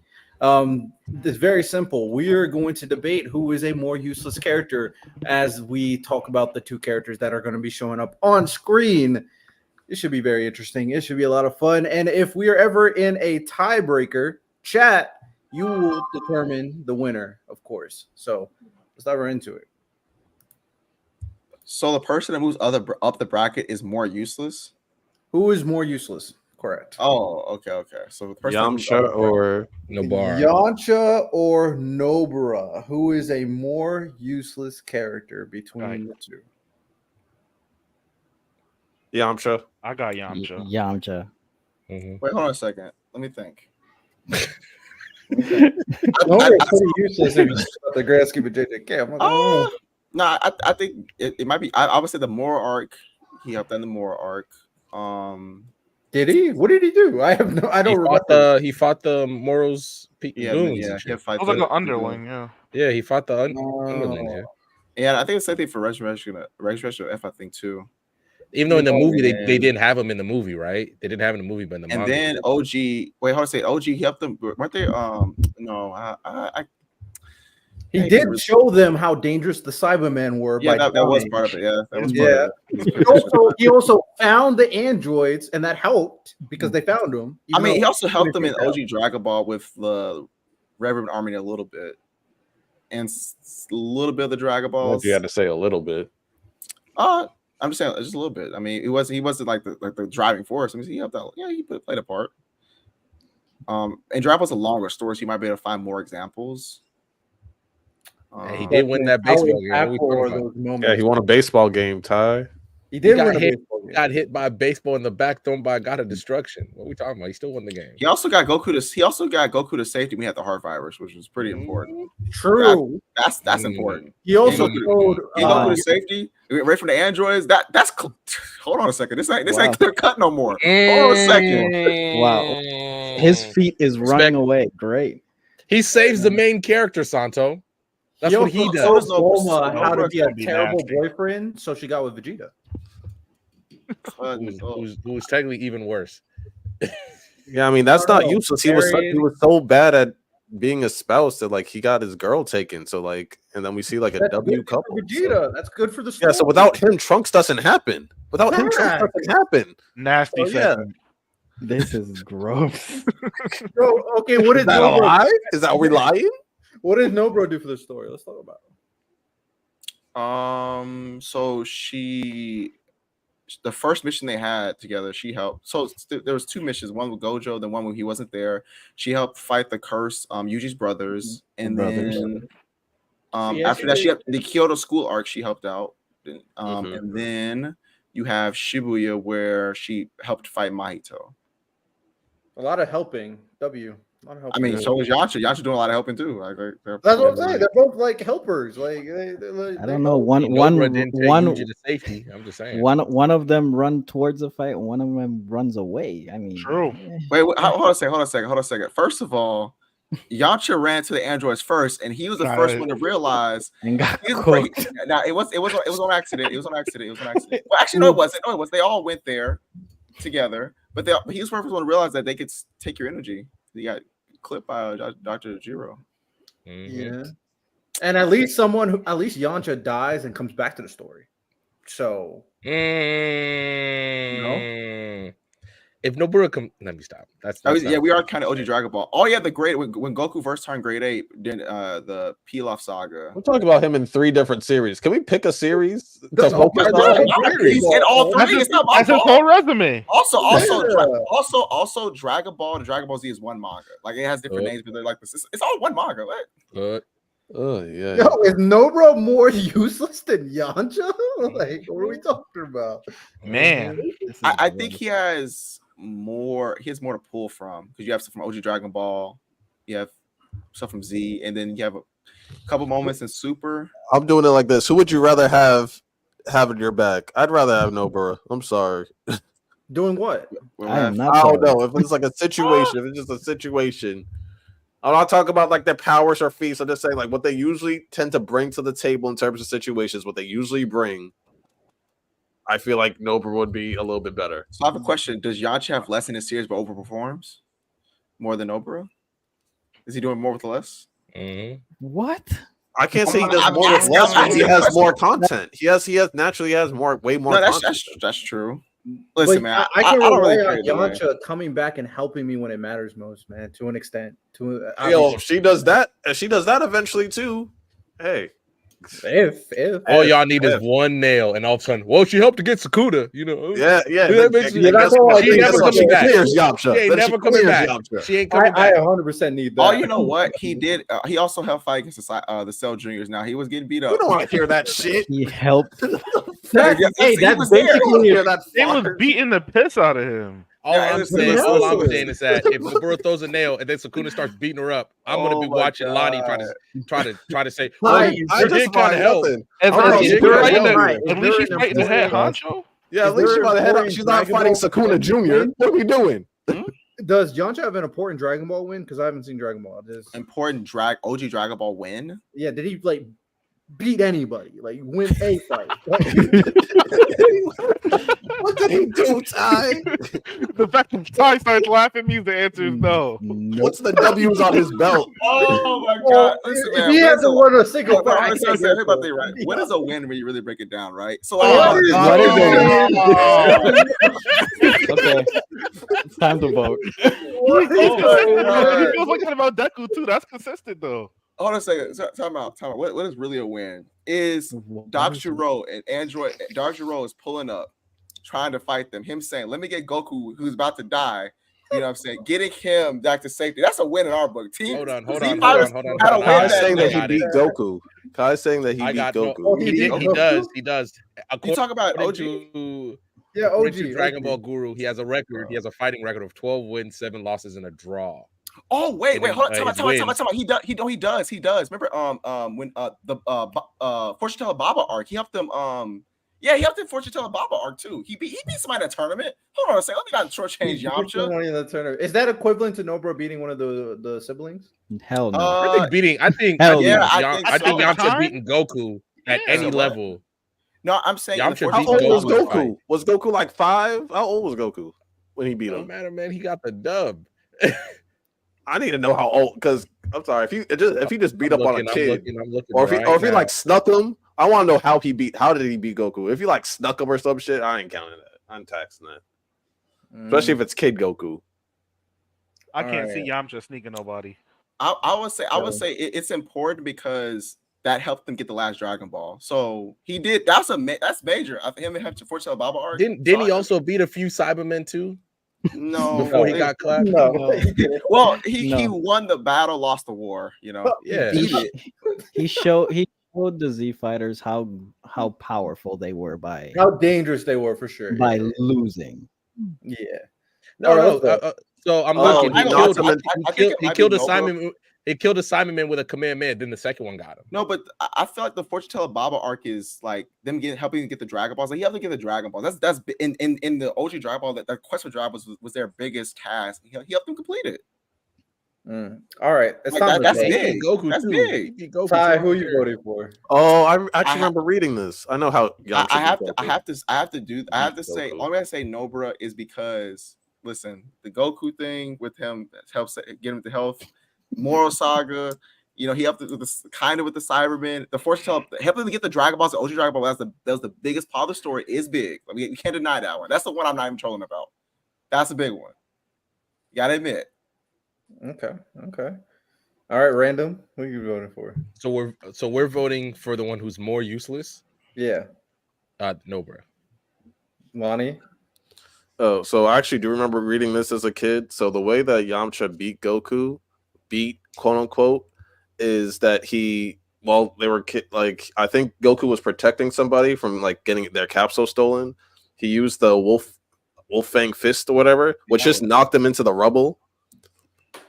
And then like it knocked him and like rocks fell on top of him, but then he got right out. So I guess they count as a loss. But then Yamcha saw Bulma and then he ran away because he was scared of women. Yeah, so she was naked in the yeah.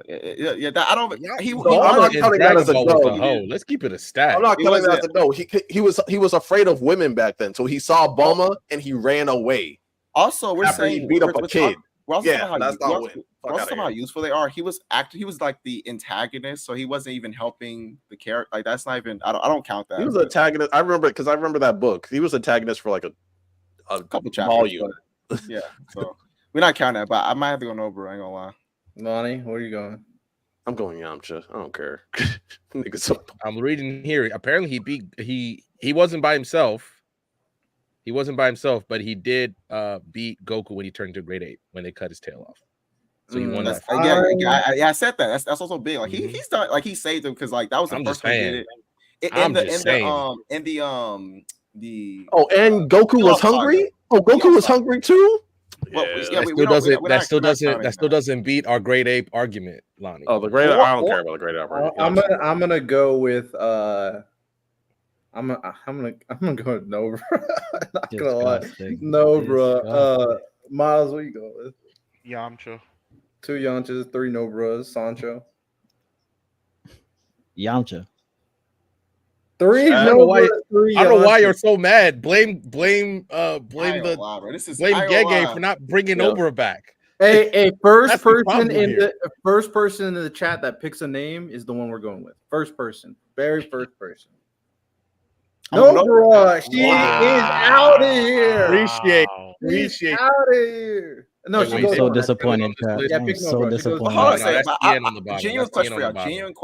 Genuine question. What has she done more than them saving it for Great Ape Goku and helping them get the Dragon Balls? What has she done more than that? Impact wise, I can't name anything, so I'm not gonna try. I just value the individual wins on people. I'm not gonna lie. Mm-hmm. Fair, Same. fair. Being able All to right. not be a liability where You know, we're actually fighting a getting the lot, job done. that matters to me. Sancho, can you pick You Nobra? know? That's what's wrong with the society. Y'all give out too many participation trophies. Sick of y'all. All right. Next is Leorio from Hunter x Hunter Wow. and Excalibur from Soul Eater. Who is more useless? Why And I is want to Excalibur- go first. Excalibur, get him out of here, bro. He's the most useless character I've ever seen in my I'm going life, bro. Excalibur, bro. I don't think Leorio Excalibur is don't useless. do, he is also one of the most annoying characters I've Hunter- ever seen. I think that's why you put him on here, Riddle, because you just think he's annoying. I don't think Leorio- Leorio. He's not He useless at doesn't all. do Yeah, anything. yeah. I don't think Leorio is. Why is Leorio on here? Someone said Lorio, so I don't think he's useless at all. Yeah, that's Yeah. not. That's I don't weird. think he's useless either. blame the Discord, which you can go to be a part of our surveys for future content. I'm looking at this whole list, and I absolutely know who's gonna win. If this character don't win, then something's wrong. Something's terribly wrong. So is this consensus Excalibur? Yeah. Yeah. Oh, yeah. All right. Legit. Not the pig from 7. All right. Next we got Connie? we got Hawks. I think Connie is We got Hawks impactful. from Seven Deadly That's what I'm Sins. saying. And This is a- Connie from You know, I'm seeing a Attack on pattern. Titan. I'm seeing a pattern. I think we're looking at characters who aren't as strong as useless, and that's just that. I don't like that pattern. Yeah, It's not like that's not. What's the pig's name again? Hawk. It doesn't matter. Hawk is also important though because she opens up the portal to it's the goddamn pig. It's a Connie's boy like, pig. come on, bro. But she be eating things and getting buffs. She's the reason why Bond was able to find Meliodas' soul. Hawk is a boy. It's a boy. Well, Hawk without Well, Hawk, he's right. Bond can't get into the gates. Because Hawk opened up the gates to the underworld, so Bond can go in there and find Meliodas' soul. So without that, the story's cooked. Yeah, Hawk's ending of season 1. Hawk sacrificed his life to prevent everybody from dying from the main villain. So that was an important moment. And then obviously his connection to Purgatory because his brother's in Purgatory. So that's a very important moment. And then obviously Hawk, because his mother is like one of the most important plot devices in the entire the Seven Deadly Sins. So if we didn't have Hawk, we wouldn't have Mother of Chaos. So I'm not gonna lie, Hawk is pretty important. What does Connie do? Tell me. Cry about his mom. I'm being nasty. I love Connie. I'm We sorry. talk about that hairline too, bro. What happened? What happened? They fixed it. But didn't he took somebody to go get eaten so he could rescue his mom, right? Yeah, that was grimy. That was Oh, grimy yeah, as he hell. was about to sacrifice his. That was so grimy. That was Connie really wild. ain't shit. Yeah, tell me what yeah. Connie does. Who are we picking? I'm picking curious Connie. what Connie does. I'm picking Connie. I'm sorry, Hawk's more important. Yeah, me. Alright. I'm picking Connie too. That's 3. I mean, unless you have something tied to show that he's more important than Hawk. See, I didn't finish Seven Deadly. I watched like a good 2-3 seasons, and this fucking pig, man, I don't know. But I'm gonna believe. You know what? I'm gonna put my faith in y'all. Go ahead. I mean, without Hawk, they can't save Meliodas'. No, They can't. That's fine. I know Connie helped save the world too, so that's all I'm saying. Like against Aaron, I mean that's impactful. I mean, but all right, let's pick Connie. Connie moves on. Connie shouldn't be here. But Wow. Yeah, I don't know who put Connie on here. You guys are assholes. can we just go ahead? Just click it. Just click it. I wish it would have been like We have actual 4 votes, real so you useless people. Just click it. I'm picking Connie. Just click it. Now this next 10-10. I don't 10-10. So next one is 10-10 versus Lisana versus in Fairy Tale. What? 10-10. Ten. What is Why Lisana? is she on here? Why is Real what is quick. Lisana doing in Fairy Tale? 10-10. I don't, bro. Be her. I don't know. 10-10. I don't know. That's not an answer. What does Lisana do? 10-10, bro. 10-10 is an Bro, arms stop. dealer. She just has weapons. You trash. All I'm right. trying to figure out. Her biggest feat is still in the tuning exams when she did that little run. Like, She did win one fight. No, wait, hold on. No, See, I she- don't fight the- no, she What fight didn't. did she win? Wait, did What she fight did she win? Wait. Kamari broke her spine. I remember that fight. No, she Damn. did lose. Broke her spine in 2. Yeah, 10-10. I'm trying to think of a counter argument, but I can't, bro. 10-10. got wait, it. didn't she beat that like clone version of like, was it Herself? Rock Lee? Oh yeah, or the did clone she- version of herself doing the Yeah, clone- so she can beat herself. Yay! bro. I just put 10-10, bro. Like, Just put 10 on there. Well, Lisana, let's be very clear, very useless. Very useless. Very useless. All right, we know how bracket fights does it. They do it once. They do a whole One side. side. So Is that Dorothy? no, this is Nobra. Oh, on the right, yeah. Yeah. it's Dorothy.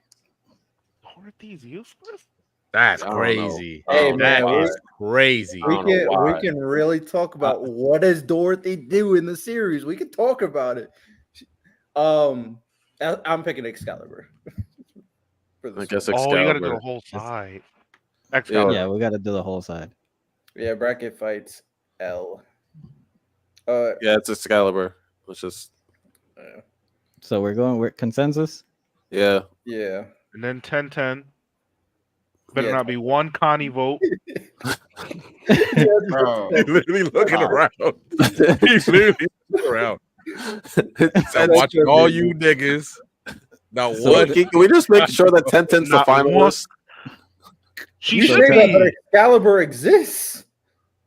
All right. So 10-10 Excalibur's not as consensus. useless as 10-10. 10-10 Tell literally me a does single nothing. thing Excalibur did. That's If you take possible. 10-10 out the story, what happens in the story? You What take Excalibur out the series, and it's more entertaining because he's so No, annoying. no. That's not what I said. You take 10-10 out the story, how much changes? Literally Trust The nothing. exact same Literally question. nothing. Yo, asking Well, the exact same Rock Lee question. might not have a son. I mean, she might be metal. That's Boruto That's not- bullshit. and- We don't care about no metal No, lean. no, no, no. We don't care about no No, metal no, no. lean.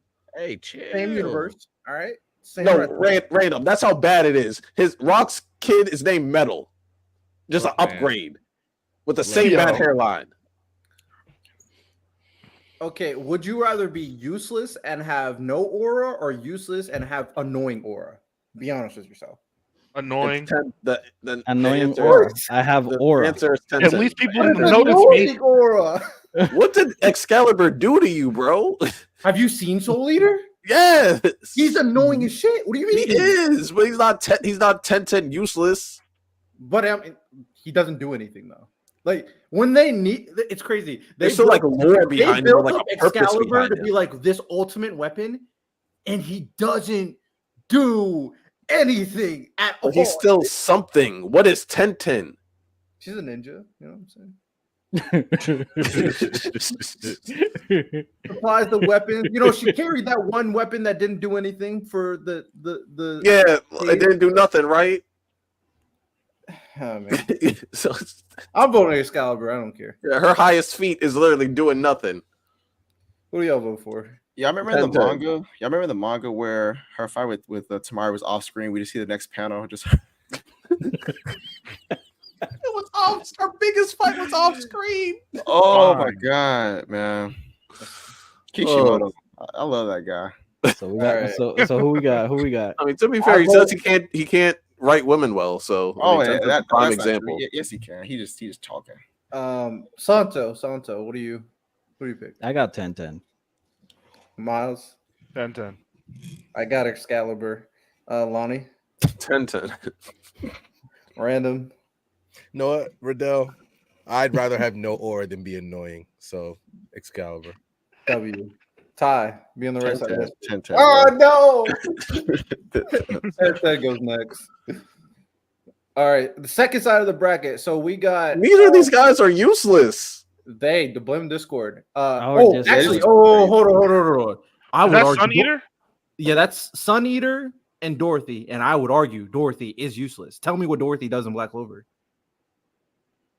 She doesn't do jack shit. Not absolutely nothing. Did She she does up out, nothing. did she up out in the Spade Kingdom arc?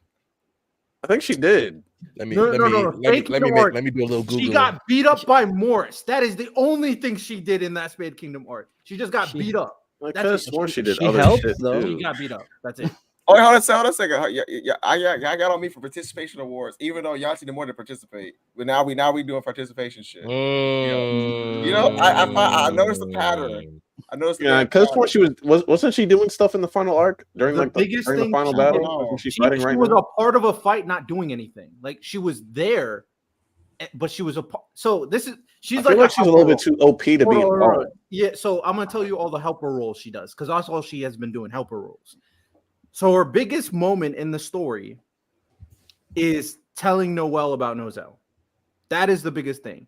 Her having her body taken over in the beginning, her sleeping in the beginning, and then the Spade Kingdom arc happens. She gets beat up by Morris. She tries to help in some other fights. So she's just helping, but not really doing anything, not making any type of difference. And then in the recent arc, she helped with a spell with the Door of Fate. She just helped with the spell. She was a big part of helping with the spell. That's it. Dorothy is a captain who doesn't got no W's, who be sleeping all the time. I mean, she don't got no L's. She don't got no L's. She got beat up by Morris. What do you mean she got no L's? I mean, She got her ass beat by Morris. She got her ass beat by I'm pretty sure did she? No, I don't think she might have participated in the Megicula fight. I don't think so though, from my memory. But yeah, Dorothy, yeah, she don't do shit. She don't do- You don't can do be Dorothy. I guess, yeah, Dorothy. Yeah, Sun Eater at least got Alright. one fight. We saw that he in the latest episode he had the like super beam or whatever that helped out. So Oh yeah, I'll give you that. Dorothy she helped. The projection of Dorothy was in her own dream world, and she helped Magna and Luck get out of her dream world. Like she did that. Cool, you know. But I'm going Dorothy. I'm so disappointed because Dorothy legit said, "I'm gonna create a spell to beat a Supreme Devil," and she didn't do it. she did open the door of fate though. She helped with a spell. She helped with it. Like, sure, she can get a participation award, just like Ty said. Like, sure, fine. Come on. Come on. All right, well, let's get to the next one. Let's get to the next one All right, Dorothy's the winner. because this is actually gonna get interesting. Next, Who's more important, Usopp or Krillin? Ugh. Maz, you ready Oh, to man, say? I think Why are they both on this list? Like, what? I have no reason. I have no idea why Krillin Usopp's was on the this list. catalyst for this. If we gotta pick, I don't think either one of these niggas is useless. Who's more useless? our Discord is so disappointing. No, so the Discord put Usopp. I put Krillin because Krillin is the catalyst. Because Of this Lonnie bracket. was being nasty. Because Lonnie was being nasty. So I put All I said is that he gets his hair implants from Turkey. One of your no. first- I never said he was Krillin useless. May I speak? May I You speak? went. Yeah, go ahead. So Lonnie's gonna do this. I love Lonnie's revisionist history. This started by him calling him Lucius, and then when he realized that he wasn't, now it's about the hair implants. Like Lonnie, you started this. You said he was useless. You said that Gohan survives Namek without him, which isn't true. And I pointed out like 3 examples. of him. To clarify, I said if you replace Krillin with somebody else, the same Somebody shit would useful, probably right? happen. So if you replace a useful character with someone else useful, they win. Yeah, sure. That means he's useful. Y'all see Okay, who's more useless though, Usopp or Krillin? I mean, I'm not. I'm voting. Hey, Hey, Krillin Yeah, got Riz. That's what I'm yeah. saying. How about time? Let's go useful moment for useful moment then. That's the only way we can do this. Hey, Miles is my There's a champion right here. Miles Ty, is there's my a reason why champion they right trust here. Krillin to carry You all the work, sensu Miles. beans. You work, Miles. Yeah. All right, this sounds like it's gonna get interesting. We're Useful doing the moment, head to useful head. moment. Okay. Let me set up the stage. Who is a more useless character, Krillin or Usopp? Talk about it. I don't even gotta fight my battles right here because I got Miles. This dude's weird. Let's go. All right. So my first useful moment, them helping getting the Dragon Balls Red Ribbon Army. Krillin helped out with Oh, that. he went for a big achievement. That's OG Dragon Ball. That's No. I'm not mad at you. I was gonna start. No, I know you know. I know you. I'm just a little light. Usopp was able to clutch up and unlock observation in order to stop Luffy from getting turned into candy by sugar. Okay. Krillin saved Gohan from Frieza when Frieza was about to crush his skull. And he was about to wipe them all out. And Krillin was able to distract them enough time for Dende to heal them. And also stall for Piccolo to get there. Krillin, with the help of Frankie and Robin, were able to mobilize the Tontadas and destroy the Smile Factory in Dressrosa and stop them from making artificial devil fruits. Krillin was able to help set up the spirit bomb to take out Vegeta on Earth. Because they don't do that without him. They don't stop Vegeta. Vegeta blows up the Earth if Krillin and Gohan don't go back to save Goku.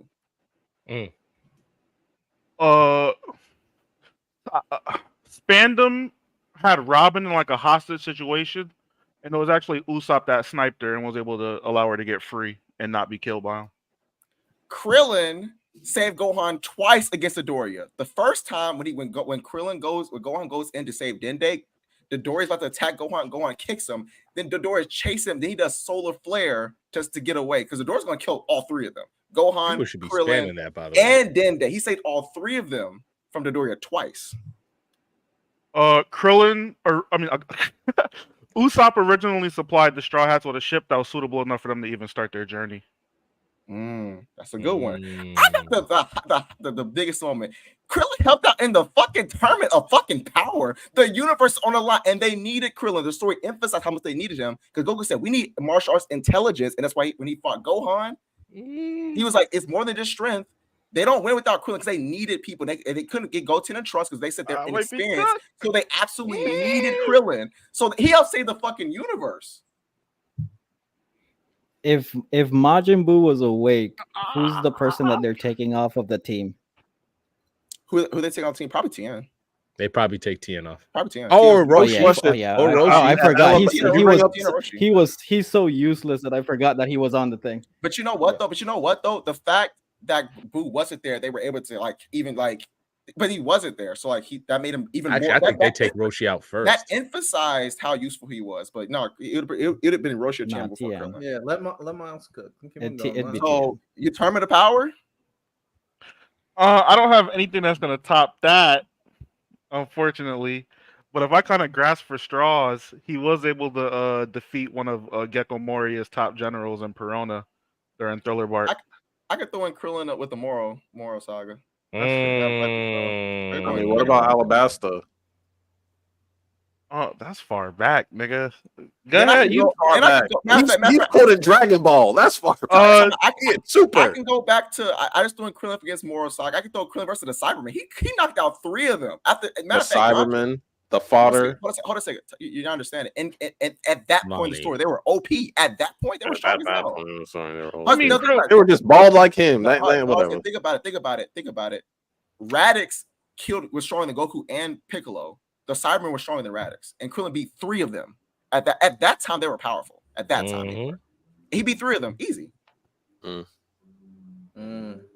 got me. I think he got me. He got me. You did good, Miles. You did good. I'm proud of you. Hold on, real quick. Let's just go ahead and set this straight. DBZ Frieza isn't beating anybody. DBZ's Frieza from the Namek saga isn't beating anybody on the team for the Tournament of Power. I'm glad you brought that up. I'm glad you brought that up because I did a whole 4 to 5 hour deep dive on Dragon Ball Power System and how things work. God, bro. I was watching YouTube videos. I was reading wikis. You're not about to tell me Namek Saga Frieza No. That's all I'm gonna say. That's all I'm gonna say at all. All I gotta say is Kishimoto got it. Because reading that deep dive on the power system and how the speed work, how fast niggas really are and all types of shit like that. You mean Toriyama? Yeah, Toriyama. Toriyama. Rest in peace, brother. Rest in peace. But how the power system works, how strong they are, how stuff like that. There's a lot of stuff where I can just say, nigga, what? But yeah, I'm sorry. To me, respect to Dragon Ball. It's an OG. It's always gonna be one of my favorites. But I personally will never respect Dragon Ball's power system because that shit is retarded. I can talk about it later. But there's some shit that's just like, bruh. So I have my gripes with it, but no. When it comes to Dragon Ball, I'm not. When it comes to a Dragon Ball character versus other characters, I'm not even entertaining the conversation. It's like some Saitama shit. It's kind of ridiculous. It's kind of ridiculous. If DBZ Frieza pulled up to DBS right now, they're sending Goten out to go beat his ass. And yeah, I agree with you. Hey, they might send a rock from Dragon Ball Super because the way the power system multiplies and stuff like that. They just find a pebble that could probably kill a Cyberman from Dragon Ball Z. The shit is crazy. The shit is crazy. Man. I don't even think Usopp should be on this list personally. We could have found way more. He's a damn straw hat. He will be ultimately important to help Luffy become Power King. So I don't even think he should even be on this damn list. But I got to pick Usopp. But I understand that he's also kind of important, but I would have put Hercule on this list before. Yeah. What the? Why put Hercule? Hold on a second. Hercule actually helped them beat Kid Buu because Goku. Spirit Bomb. Yeah, low key. That moment of him helping Goku get a gather energy for the they would have never got that energy. Low key to be Majin Buu is low key clearing most moments on this list from these top characters. Low key. Oh, and by the way, as much as I know, because I'll give Random and Ty what they want. Yeah, he probably clears the Naruto-verse. He'll probably whoop a lot of the Bleach first, even though I still feel like some of the hacks and stuff like that. And if I look up some of the speed for some of the characters, like some of the stuff you guys are telling me, doesn't exactly work out. But regardless, you know what? He can beat whatever verse you want. But guess what? To me, he still got no aura. He still had to make a hoe. Make a hoe. Random keeps on saying, "Oh, she's a woman where it counts." Nigga, we don't give a fuck. They literally have a child. He should have pressed that button. We all know he should have pressed that button. He could have wished her back after. Anyway, we hating because my boy got Riz. That's what we hating on. You don't got Riz. Stop saying he got Riz because he got 18 is literal proof of his Riz. He got one girl. You don't got Riz. I mean, he arguably one girl your whole life. You don't got Riz. I ain't gonna lie. He does have Riz. The baddest girl on the show. She kept him on the cheek first. She was low key more into him than he wasn't to her. Yeah, she literally walks up to him, kneels down, and kisses him on the cheek. She's into short kings. That's fine. Stop saying he got Riz then. If she walked up to him, stop saying that he got Riz. If she pulled up on him, that means that's the unspoken Riz. What you mean? That's unspoken. Look at it. Look at his ass. He ain't got no unspoken Riz. Hey, he got his hair implants. He got his hair implants from Turkey. As I say, he was a monk. That's what we doing. He was a monk. I don't give a fuck what he was. I don't give a damn. Lonnie. Top tier hate, man. 18 literally broke Vegeta's arm, then walked over and kissed Krillin on the cheek. And that's not she's Rhea Ripley, and he's Dominic Mysterio. She's Rhea Ripley, and he's Dominic Mysterio. Are we gonna say Dominic has Riz, or is he just there? You saw Rhea Ripley lick Dominic's cheek on Monday. Yeah. So who's in control? Who's in control of that situation? It ain't Krillin. So stop saying Krillin got Riz. I ain't hearing that shit. I mean, hey, he's benefiting from a good situation. He does not have Riz. Yeah, Krillin's just there. Krillin's just there riding the wave. Listen, all I gotta say is this. All I'm saying, having multiple people fighting over you. Like multiple people. Dom got Liv Morgan, his own actual wife, and Rhea Ripley fighting over. Who else is fighting for Krillin? Who else is fighting for Krillin? I got one thing to say. Exactly. Yeah, let Ty. All I know is this, right? Your kid ugly too. First of all, he didn't make her because he just wished for her bomb to go away. He didn't make 18. He just wished her bomb to disappear so that she wouldn't.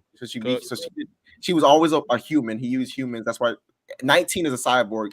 17, 18 were human. And then 2, he's been keeping 18 satisfied all these years. That gotta be some type of. That gotta count for some type of riz that knowing who 18 is. She is happily with Krillin years later. That to me says a lot. But hey, you know what says to me that he's still let's go to the next matchup.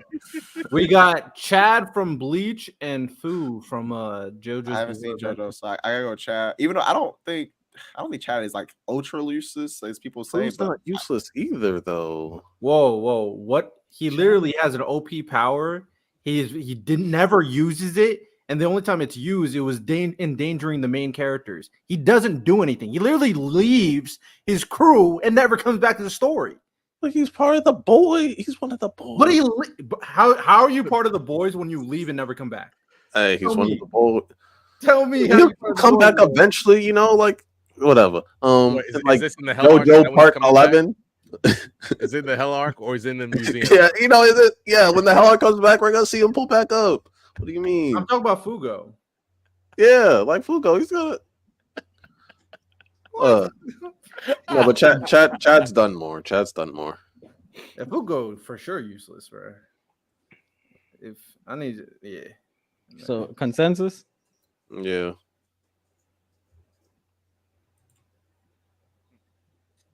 That's tough, man. And then last match of the first round, we have Tien versus Sakura. I know Santo wants to go off, so.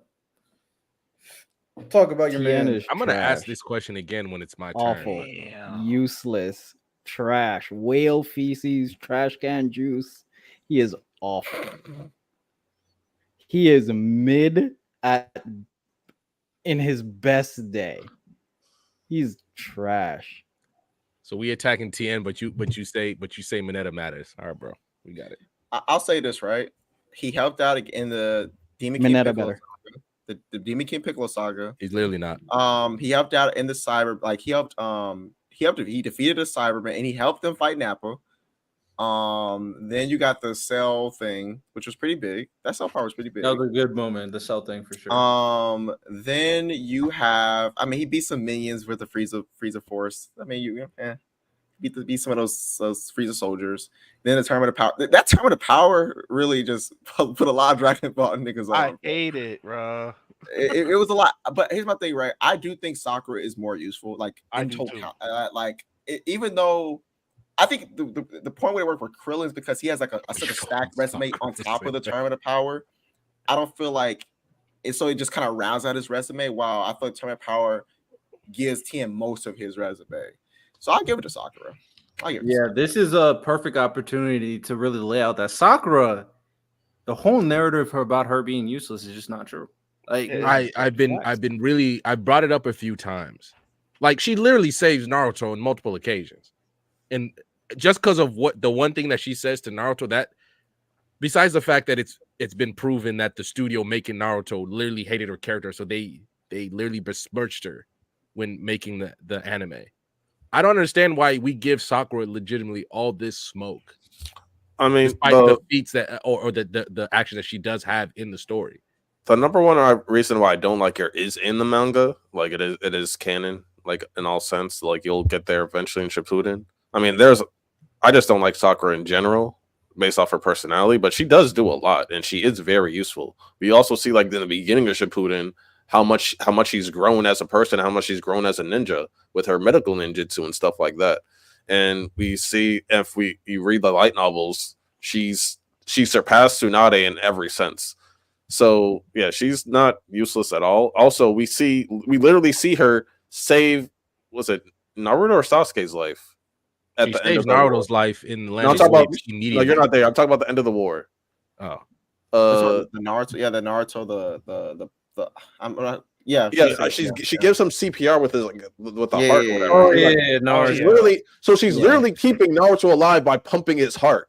Like, so it's like you can't say that she's useless, and she helps seal Kaguya with that big ass punch. So like, I can't call her. I give it. I don't like her. She's not useless. And She she helped- beat an Akatsuki member, man. She helped beat Sasori. Yeah, I was about to say. Yeah, she did. Mm-hmm. And in Boruto, even there, she doesn't get credit that she doesn't have like the boost that Naruto and Sasuke is, and she became strong as hell by herself. Like she's right now one of the strongest ninjas in Elite Village, arguably the strongest female ninja currently in Naruto, as of right now. So, and she's the best medical ninja by far in Naruto. She ain't better than Himawari. Yo, She not. She not. Please lie and tell me that she is. Tamari lives in the Elite too, so I don't know. I mean, I just feel like, especially when you compare her to the rest of her team, like, okay, I'm sorry that she's not as great as the main character and his literal rival. Yeah, I mean, the light novel said that she surpassed Tsunade, so I'm assuming that she is stronger than Tamari. Oh, then she would be, yeah. Yeah. I don't know. Question. Yeah, Why I got don't we, number what one. if we put Tsunade instead of Sakura? No. Tsunade does a hell of a lot. No. What the fuck? No. I'm just asking a question. Tsunade just does a lot. She does a lot. So, yeah. Does she? Yeah, I think so. I mean, what does she do? How deep do we want to get? The Because Kage. how do we? Because we could go, like obviously being random. Get to Naruto Shippuden, and then I got. Oh, not the finish Naruto Shippuden cop out. What do you do? Miles, let me write this question down because when I'm finished, I'm gonna bring this back. For Tsunade, though, I'm about to say a whole bunch. Tsunade, I wouldn't call Tsunade useless. Is she technically maybe the worst Kage? We might gotta talk after this because I want to know what she did. She had 1 feat that made her comatose after it. What did she do other than that? Hey man, but we can talk about it. She does stuff. She's definitely not useless, but a lot of her more bigger thing is when she gets the role she gets, and then that's in the Shippuden. She's not nearly as useless as some of the characters on. I mean, without her, all the Kages, the Kages do die. That is like without her, the Kages do die. Hey, I'm glad I spread that. That's what I'm saying. Or she could win. What did y'all say about But I'm saying, what did y'all say about consolation prizes? She got her ass whooped and then she was able to heal everybody. We're giving her credit for that. Oh, she's a healer. That's her job. Her role is to heal people. Miles, is your point? Copy. W's? If you're talking about W's, I just want y'all to tell me what she did. Her job is to heal people. She healed people. That's all right. Y'all go ahead. I took the headphones off. We'll get into it. We'll get into it later. Nah, come back, Random. Come back. Oh, Random. Nah, we'll get into it. I'm gonna say if your objective is I need to heal people and you successfully heal people, that's a W.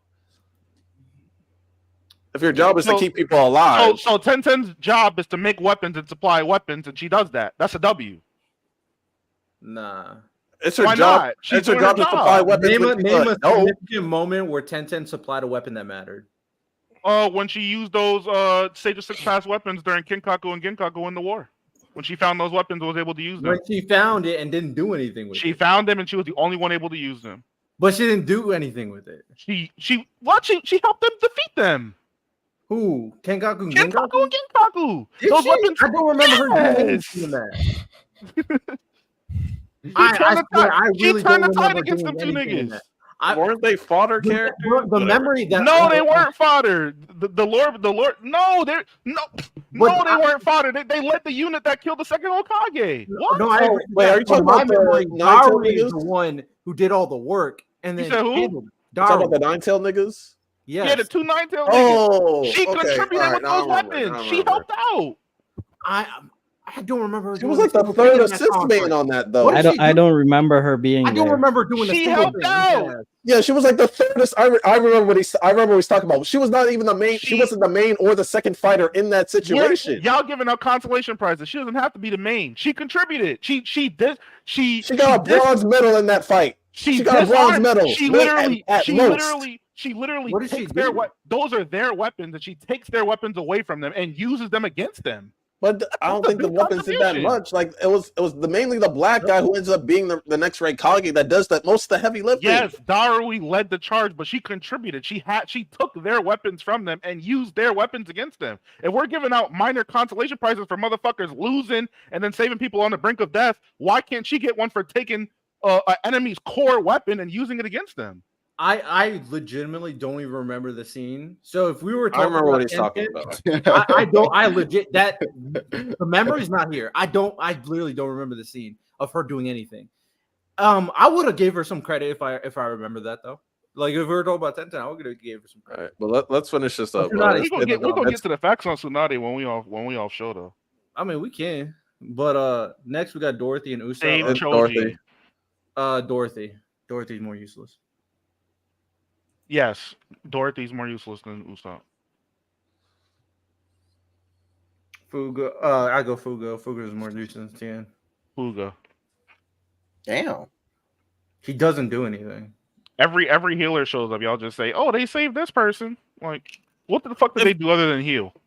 If your role is to be the healer, And Ten's role is to use weapons, my nigga. So who What does are their we job talking better? about? Who does their job better? Ten using the Sage of Six Pass weapons. That's pretty impressive to me. Nasty work. Okay. I respect the agenda push. we gotta talk about this. One random catch up with Naruto, and we can talk about this in length. Okay. I wrote it down too. I highlighted it. I'm ready. Let me finish. Let me Next, finish Lord who's Olympus. more useless, Dorothy, Fugo? Probably Fugo. I'm be honest. He literally does nothing, and he has like one of the most OP stands in JoJo's. What's his stand? His stands like can create like some crazy like not disease, but it's like the smoke, right? It's like an instant death type thing. Like it's something crazy. Let me look it up. He said that he even talked about how dangerous his stand is. Fugo stand.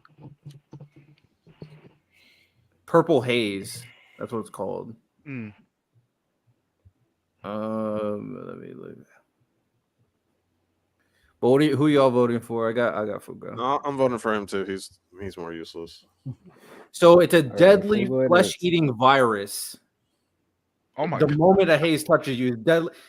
It's broken. He uses it one time and it endangers the main character and then leaves the story. Like, dude doesn't do nothing. I'm gonna go Fugo. I'll go Fugo. All right. Fugo. This is man. He must not do anything, huh? At least 1010 is there. He ditches his boys, bro. Yeah, he leaves does. them. He leaves them. Oh, they literally have to do like the final battle by themselves. Like he doesn't come back. Nah, Fugo really doesn't do shit, bro. I'm like, oh, this is tough. Lonnie, you're the big JoJo's guy. Who are you picking? I mean, you're right. He doesn't do shit. Like 1010 to Miles' point does one thing. She did too. She destroyed one of Kakuzu's masks, something that Kakashi and Asuma struggled to do. Hey, that is an impressive feat right there. She beat one of his hearts. Did she? I don't remember that either. Yeah, I honestly don't remember that either. His feats are so immemorable. So I'm literally going through the episode. Like it's like I have the episode playing in my mind. I'm seeing the Kakashi fight, like the hand to hand. Now, do I remember which one she beat? I do not. But she beat one. Trying to figure out because it has to be in between the Kakashi fighting and Naruto pulling up. What heart did she beat? I don't. Let me get to the facts. I'm really trying to remember. I'm honestly trying to remember. I'm looking. Let me make sure I'm not capping. Let me get to the facts. Yeah, no, I'm typing intent. I'm gonna go Fugo, man.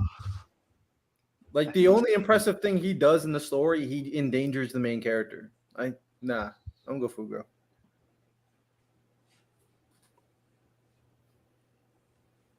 Oh, I'm at a cap. At least you got the sage stuff. Oh, so she does. I see the photo of her using the wind weapon or whatever. So that's filler. She's doing stuff in filler, guys. Say That's more than Fugo.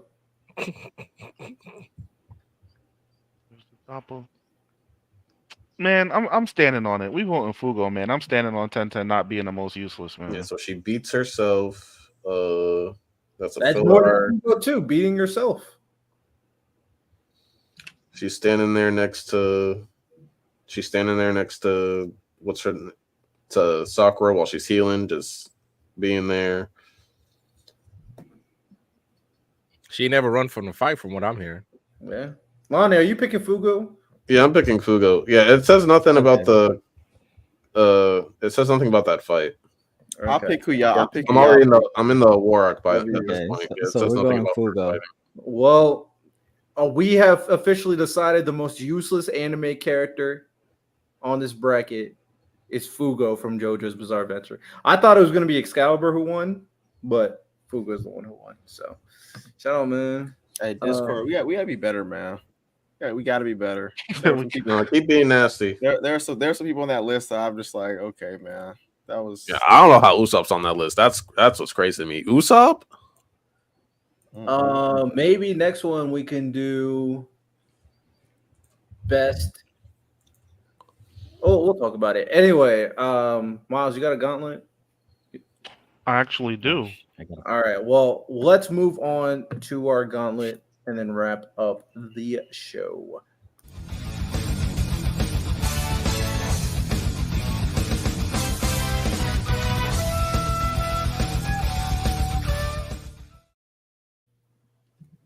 So today I have a very special episode. It's going to be about death. Now let me stop. But we're going to go over some of the most important anime deaths. Once again, y'all can judge it by whatever criteria y'all want because we do that anyway. The death that's going to be our highlight is Mr. Jiraiya's death at the hands of Pain. And our first death up to compare it to is Mr. Portgas the Ace. Y'all not gonna like my answer, but I don't know. I'm gonna take that back because the usual like conversation when it comes down to these two deaths is like I hear more people say they think the Dryer one is more sad, but for me, I thought the Ace one was more sad because I legit thought Ace was gonna escape. I did not. I thought they saved him. I thought they were good. They did all the whole, Ace, Luffy, Sabo backstory. I mean, this guy is the son of Roger. Like, I expected him to survive. And the fact that he did, and the biggest thing that kind of makes this full circle is when he died, Luffy's face was one of the most broken expressions I've seen in anime. He was broken. And I felt that one. I'm going to go Ace's death. I thought that was a more impactful death to be. I'm going to go Jiraiya because the fact that, one, he got killed by his student. That was rough. Two, the whole Tsunade dynamic, the fact that we knew that, like, when him and Tsunade were going to finally be together when he got back. Like, we all know that he loved her through thick and thin, like even after she got married or was like engaged or whatever, even after she left, he still loved her with like everything that he had throughout whatever. And the fact that he was finally gonna get his wish, he was finally get to be with his girl, and then he died like that. And then we also kind of see him struggle, like we see him try to run away, and like Ace didn't really get to run away, he only got to protect Luffy. But like we see Jiraiya like try to escape and try to desperately get away. And then, like, we see, like, the last thing that he can do with his strength is, like, write that message for Naruto. And, yeah, it just hit harder. Yeah, I'm right there with Lonnie. I got Jiraiya being more sad. The fallen popsicle scene got me when it like that hit home. Tsunade just crying, understanding that she's never gonna see him again. It hurt. It really hurt. More sad. I mean, Damn, I wasn't really sad with either of these, You're a but monster. me the monster. What? Um, Nice. I'll I'm, be I'm, honest, I wasn't sad for Jiraiya, but I was sad with Ace. I was also very much younger when I watched it too. So I think maybe Luffy's reaction was a bit sadder for me to make the. So I'll probably go Ace, but I'll go Ace. Miles, what do you think? You answer to. Well, I'm biased, so it's unfair. But I'm gonna say Ace. Just seeing everything that Luffy kind of went through to get to that point, have the feeling of being able to liberate his brother and save him, just for him to kind of die in front of him because of him. Yeah, that was really, really bad. Luffy had to do a lot of coming to terms with his own weakness in that moment, and I don't know, just him having his brother in his arms while he's bleeding out versus Naruto kind of just hearing about it, it just hit a little bit more to me. So I'm gonna pick Ace. Miles, real quick before we get to the next one, because I saw a picture of it. I saw it weeks ago. It was like a fan art picture, but it was like an Ace Seraph or whatever. If they made like a clone of Ace, could that be a possible thing that would trigger Luffy to like go off the edge, and maybe that's how like the red line is destroyed? If they saw like, yo, they made an Ace, because we saw they made a Jinbei, they made a Mihawk, they made a Boa. If they made an Ace and Luffy saw that, his reaction, I think, would be, I think he would lose his shit. So I do agree with you that I think Luffy will get angry, but I don't think it would be to such an extent that he completely loses control. I do think the world government would have it coming for them though. Like there wouldn't be no he'd be killing a lot of people that he fought. But like go off the handle, I don't think that would happen, especially with his crew by him too. I think they'll keep him in rein, but I'd hate to be on the receiving end of those punches. I'm not gonna lie. Yeah, I agree. All right, who's next? We got our favorite. He gets mentioned a lot, Mr. Irwin Smith. When you say it, always make sure you're saying what the matchup is. So it'll be Jiraiya's death versus Irwin's death from Attack on Titan. I got Irwin, man. Battle Shiganshina broke me. Like I was legit like, bro, how he went out. He never got to the basement, but he was willing to sacrifice his dream. Levi not being able to fulfill his promise of killing the beast time in that moment specifically. Then we see his arm still raised because he's so dedicated to his dream. It's like this dude couldn't rest. And Levi's, you know what, dude? You need to die only because you need to rest. You've been stressed for so long, bro. And that final speech, I got Irwin, bro. It's Irwin. And then even the emotionally charged scene of Levi having to make the decision, who do I pick, Armin or Irwin? That was a good moment. I was stressed, bro. I guess the way I'm kind of like dictating a lot of this in terms of like what is more sad is like what was within the expectation of like what is going on. Irwin, he had flags. He had flags for me for sure. The reason why he had flags is because he put himself out there in the first place, which makes Irwin so great. But Jiraiya, yeah, I'm gonna go Jiraiya for this one.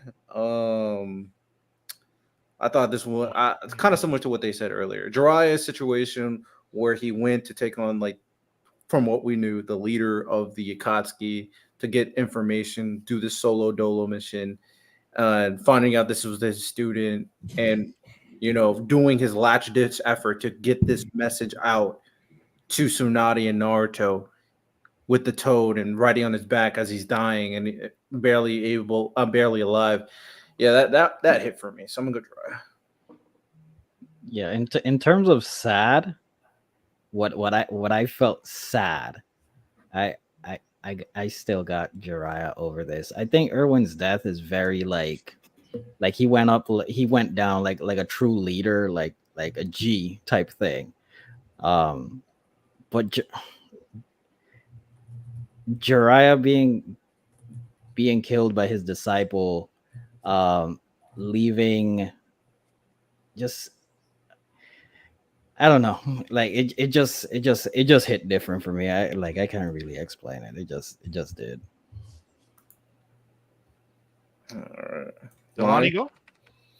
I'm biased, so I feel like Jiraiya. I'm gonna say Jiraiya, but at the same time with Erwin, we kind of knew that he was gonna die, because especially with the odds that he was going up against, and him basically saying to Levi like, "Yeah, I'm about to die." So I feel like I was more prepared for it. I wasn't exactly ready for Jiraiya dying in that situation, in that fight. I thought like, if he fights, when Jiraiya fights him, my initial thought was like, he might lose, he might get captured, yeah, et cetera, et cetera. And Naruto has to go save him. They might have like invade. Like my head was like, oh, they're gonna have to like, it's gonna be like a mini ninja war. They're gonna have to like invade the village to get Jiraiya. That's where I thought. Then it's like, oh no, he just died. So that kind of crushed me, especially since that was like the headquarters of the Akatsuki. Them like the Leaf invading that village to like confront the Akatsuki made a lot of sense to me back then. So it just ended up going my way. Fuck you, Kishimoto. But yeah, now I'm going Jiraiya with that. So it was 2-2, or is it 3-1? 3-1. I had Erwin. Yeah. I have Jiraiya. Okay. Up next, so it's gonna be Jiraiya's death versus Mace Hughes from Full Metal Alchemist. I got Hughes, bro. Bro. Jiraiya's death was good, but it didn't make me sad. Like Mace Hughes' death, that shit made me sad. I was like, bro, what the hell? Nah, I got Mace Hughes, bro. Being a father, seeing his daughter saying like why, like just why, it hurts. That one that hits home. So I got Maze.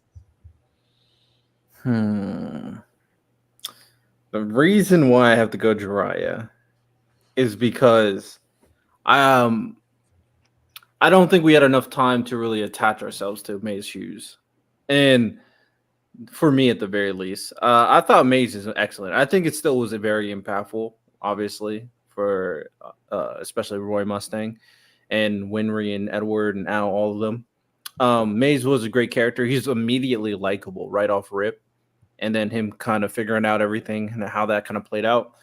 But I was more attached to like what Jiraiya. I think both were similarly like devastating in terms of especially what they left behind. But being more attached to Jiraiya kind of leads me there. So go Jiraiya. Wani. I'm also going Jiraiya. Like it's closer than the last one to me. But see, like how Santo, like he's a dad, so like he can connect with that more. Thing is, I got a girl, so I feel like if I couldn't like see my girl one last time or whatever, I feel like that I just would connect with that more. Maybe when I have a kid one day, a little demon that's gonna like terrorize everybody, that things will change. He left his wife too, to be unfair. Yeah. So yeah, I'm going Jiraiya. Y'all remember the scene where Ed and Al leave his wife's house? She said, don't y'all gotta worry about it, like just keep moving forward. And then they step outside and they hear her crying through the door. Mm-hmm. That shit was sad, man. Tough. It was good. It was very sad. And then the daughter's like, "Mommy, don't cry." Hey, man. Mm-hmm. Sheesh. And then, so I'm gonna chop one off because I'm looking at it. I don't think that one is that sad, or it's not as sad as the rest. So I'm gonna chop that one off. And this will. It was Night Eye. I didn't give a fuck. Yeah. Which I was like, I just beat it back in. No, I heard. he's kind of. I mean, it sucked, but it wasn't like random. No, I heard the We night didn't eye have part. we didn't have I- enough. We didn't have enough. I time don't with know. Night I Eye. don't know what's going on. I Yeah, just heard the night eye part. it was I periodically check back in and make sure I'm good. So random. My main goal was to kind of pick people who I felt like. Whenever I do these, I want to pick people who I feel like we've all saw, but I completely forgot the main topic of it was something that you hadn't seen in Naruto. Yeah, once you said Jiraiya, I said, "Yep." Yeah, that was my and mistake. I only know what were the matchups. No, don't talk about it. Don't talk about it. Okay, forget it then. Oh, not even. Okay. Just mute for a little bit longer. He has one It's more. just we're just doing one more. I got you. So the last one is going to be Jiraiya's death versus Koro Sensei's death. from Assassination Classroom. Ooh. Koro Sensei. Oh my god. I I wept. saved the best for last. I wept. It's not. Yeah, Koro I'm Sensei. sorry. As It's much as not I even love Jiraiya, the feelings I had was not close. Like I was depressed for like the rest of the day. Like maybe the next day. Oh my god! And I've seen it like 2 or 3 times. Don't kill me looking like that or feeling like that. Oh God.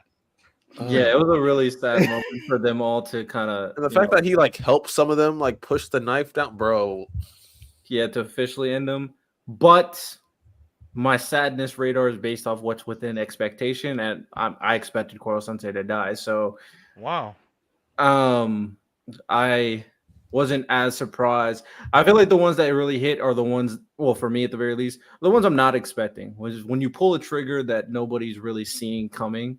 That's what really hits home for the most part. Koro Sensei, in terms of impact, I mean, obviously it's Koro Sensei, it's his entire class, everything he had to do to, finish him off, the final battle, all that stuff. Once we found out what exactly is going on, what happens if he stays alive, all that stuff is great. But I'm gonna go Jiraiya for this one. I feel like with Koro Sensei, what makes it special is like you see from episode 1 that like they have to eventually, like the goal of the classroom is to kill him, and that they have to kill him. And then we learn later on that like if they don't kill him, the world's basically gonna end. And like, but throughout the whole series, like you grow. It's like you grow with the class. Like you see how he helps almost every single individual character grow, and like so you can become more and more attached to him. And the fact that like it ended like that, not that was a bad ending, but it was just like he died so wholesomely, and it made it worse. It made it worse. Like it was like not that it was drawn out. It was such a slow burn death, and like he literally talked to every single individual student, and just made it hit that much worse. So it's just like called each and every one of them by name, saying pretty much giving a last word of advice, like wiping the tears call. off. Yeah, wiping the tears off the main character. Like, hey, it's okay. You can do this. Like, oh, come on. So, what do you think? My bad. I was on that for a second. What was going on? Koro or Jiraiya? Oh, I said Koro Sensei. Okay. Yeah. I'm surprised you didn't bring up Lelouch. That impacted me. Has everybody seen Neon? I said Neon Genesis. Oh my god. Geass. Has everybody seen Code Geass? If you haven't seen Code Geass, I can't help you. I'm not lying. So I don't think Everybody it seen didn't it? really make me that upset though. Yeah, you should throw Aaron It in there wasn't over Lelouch. Yeah, it wasn't sad. I didn't want to wasn't have two from the bad. same series, but I thought about it. Lelouch didn't make you upset? Especially if we see like in the new Code Geass show that's out right now. No. Dude, it's kicking All that I don't care about anything after He's Lelouch. kicking should it. care. I don't care about Fine. anything. No. You should All that- care. No, I won't. Code Yo. Geass ended That's your when problem. Lelouch got You don't stabbed by care. Suzaku. That is when Yeah, but Geass- Code Geass is still going on right now No, in the new it's anime, not. which we No, haven't it's not. talked about It's ever, not. by the It's not way. going on. It's not. No, it's not. Yeah, and he's chilling. He's chilling like in, No, in no, like a it's sand not. village or some shit. I don't know. He's living life. That stuff. That's just fan made. That's fan made. Fam, it's an anime. No. It's anime of the season. Code Geass ended when Suzaku stabbed Lelouch. Yo, if I can't do that for Boruto, you can't do that for Code Geass. They're not the same. Cook. That is a The terrible main character is his cousin. That is What do a you mean? terrible comparison. They're his Lock cousin, it, and they Ronnie. literally talk. That is a terrible Listen, comparison. wait, because I haven't like officially watched it. I've just seen clips of it. Doesn't he give her power? I'm pretty sure he gives her power. I don't know. Code Geass ends after Suzaku stabbed It Lelouch. doesn't end if he's No. alive and well. He can give somebody his power. That doesn't mean nah. He Bro, stabbed him. He just doesn't die. No, it's an alternate story. Yeah, All he the got a other- boo boo, All Burdell. the He got other a boo Code boo. Geass is just an alternate story, and they're He just missed. they're milking Yeah. Code Geass. That's all it is, and it actually pisses me off that they're milking Code Geass. But He got a boo boo. He's okay now. Like stop. It's a flesh Stop. wound. It's just a flesh wound. Stop. No. Oh, I looked it up, Miles. I looked up what she did during that arc, and there's one like 4-word sentence. She attended Asuma's funeral in the anime, not even the manga. That's all she did. That's all she did. She attended the funeral. W. Oh, someone tell random to come back. Oh, good. Well, that is all we got for like the main stuff. One like after show thing that I'm gonna bring to the table is who's watching Deadpool and Wolverine this week? I'm going on Thursday. Same. I'm on Thursday too, going in that theater. We I on haven't time. bought my ticket yet, but I'm definitely going this week. Did we talk anything with JJK, by the way? There's nothing that came out. Was there not? Was there a chapter this week? I No. haven't, No. Oh, I shit, haven't okay. seen any leaks or anything like Nah, that. we talked about all we needed to. But yeah, I'm excited for Deadpool and Wolverine. I'm expecting it to be a banger. I hear that Wolverine is using his mask. Someone was complaining about it on TikTok. I saw King Lion's video. But That he's using his mask. yeah, for like 10 minutes. Who That's what I hear. It's part of his costume. The Yeah, fuck but you doing? Logan doesn't. Hugh Jackman doesn't wear the mask at The all. minute So- he put on the yellow tights, you knew he was putting the mask on. Eventually, yeah, for like 10 minutes, that's fine. And like they're dealing with Not a big deal. multiverse shit. Like, Like, what the fuck? oh, did you guys hear the? Apparently, it's there's meetings about it, but it's not official. But Tony Stark, not Tony, Robert Downey Jr. is in talks with Marvel of coming back as Doctor Doom, and Doctor Doom would be a multiverse version of Tony Stark. I'd rather have somebody new. I also would rather have somebody new, Same. but I just feel like that's interesting. Like, you want to give us basically what you want to give us is evil Tony Stark. You're just giving him a Doom facelift. Random. We forgot about Gilbert Arenas. Oh no. What did Gilbert Arenas do? Let me let me show you. I posted it in the chat. You didn't see it in the chat, Miles? Was he talking crazy about Sudan? Is that what you're talking about? Yep. Yeah, he was Yeah. talking crazy about Sudan. But before we go that, before we kind of go over there, because I want to stick on this Deadpool Wolverine stuff. Santo, you mentioned it before.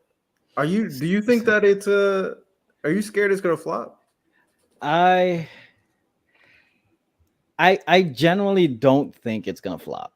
I think Ryan Reynolds in this role that he has, he's actually built a following that I don't think they have a chance to. I think people are going to see it regardless if it's good or bad. It's just one of those movies. My thing is the whole CGI muscles. Like, I hate when they just don't go back and reshoot. They got all the flack for him having sleeves in his costume, and just reshoot the thing. No, we're gonna slap CGI arms. We already saw how it went for Superman and Superman's mouth.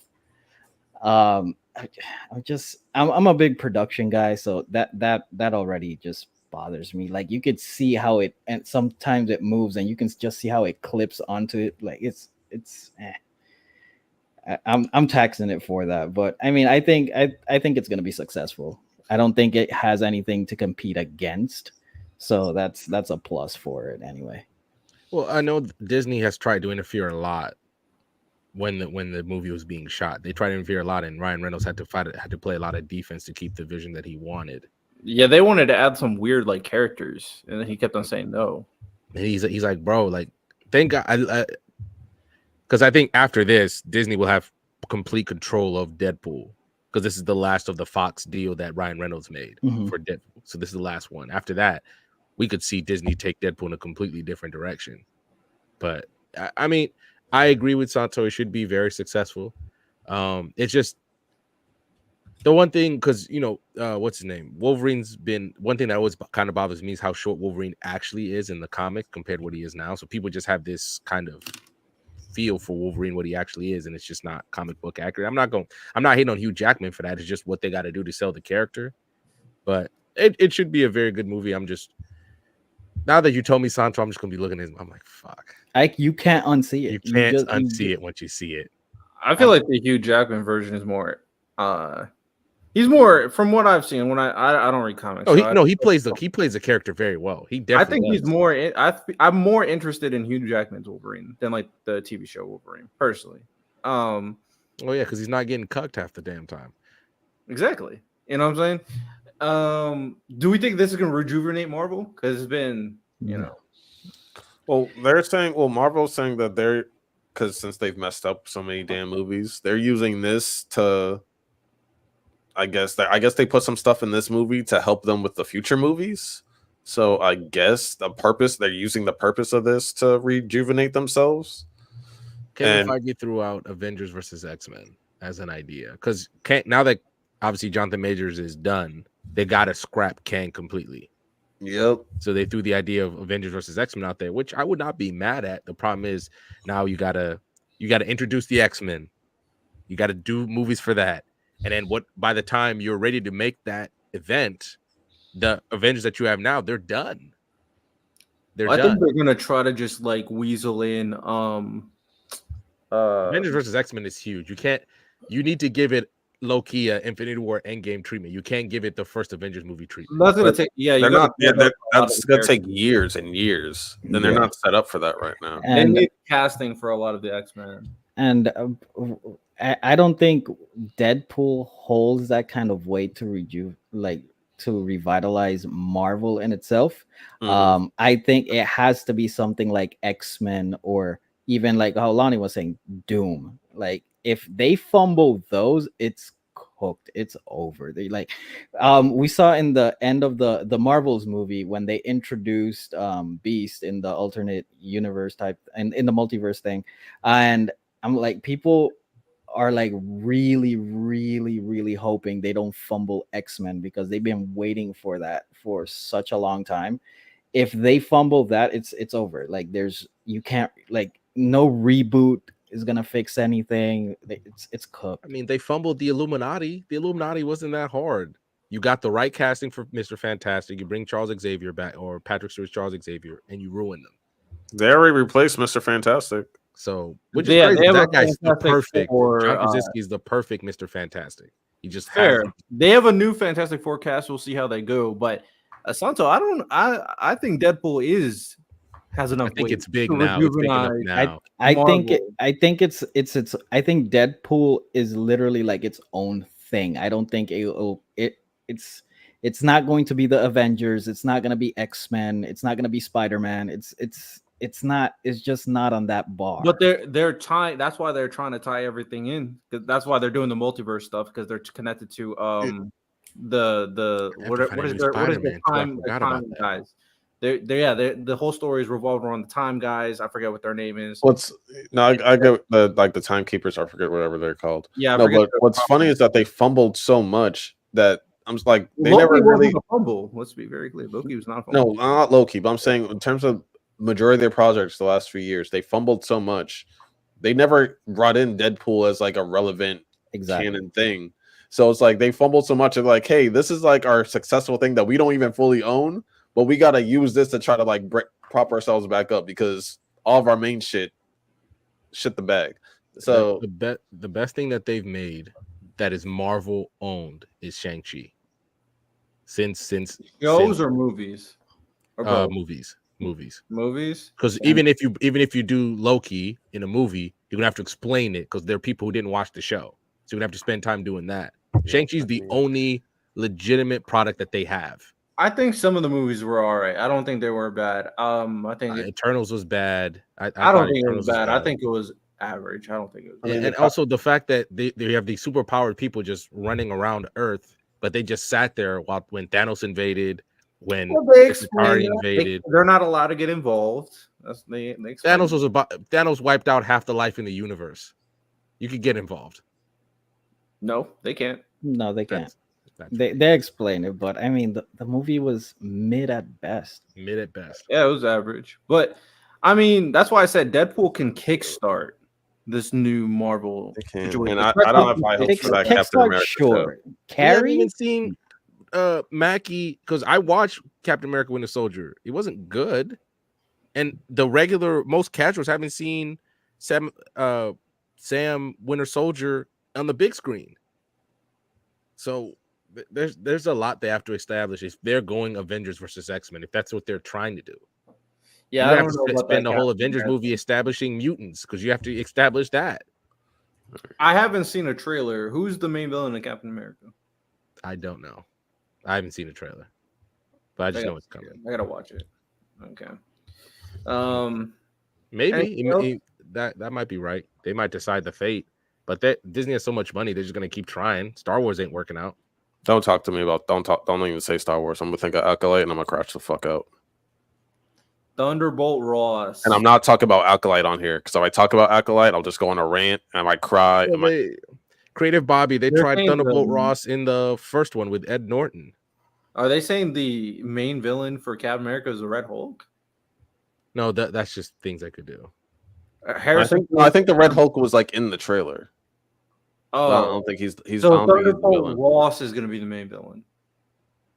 Is what he Harrison Ford's pretty old, man. I don't know. He is pretty old, so I don't we'll know. see, man.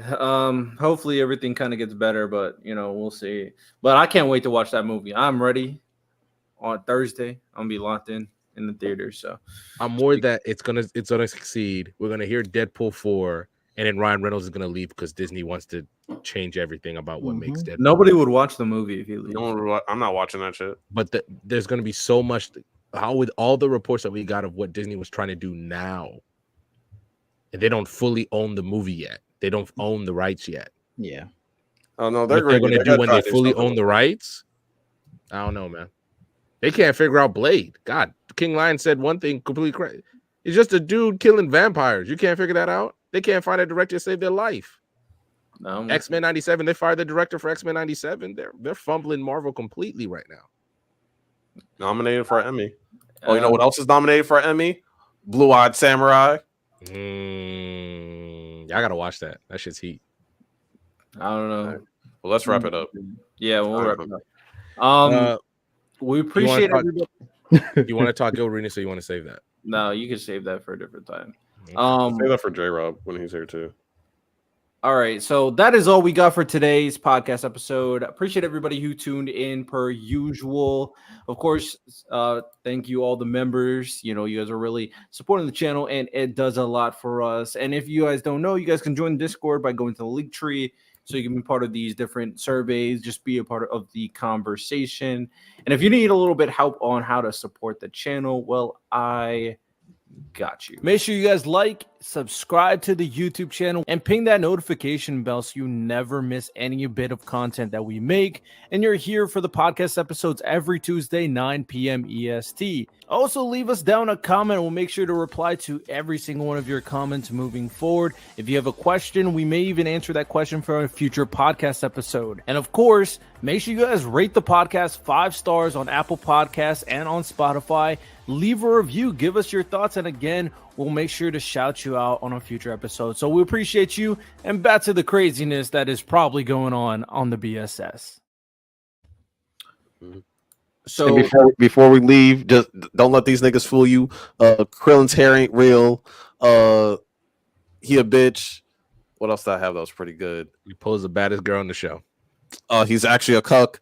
Because Android 17 is the one that's really doing all the work.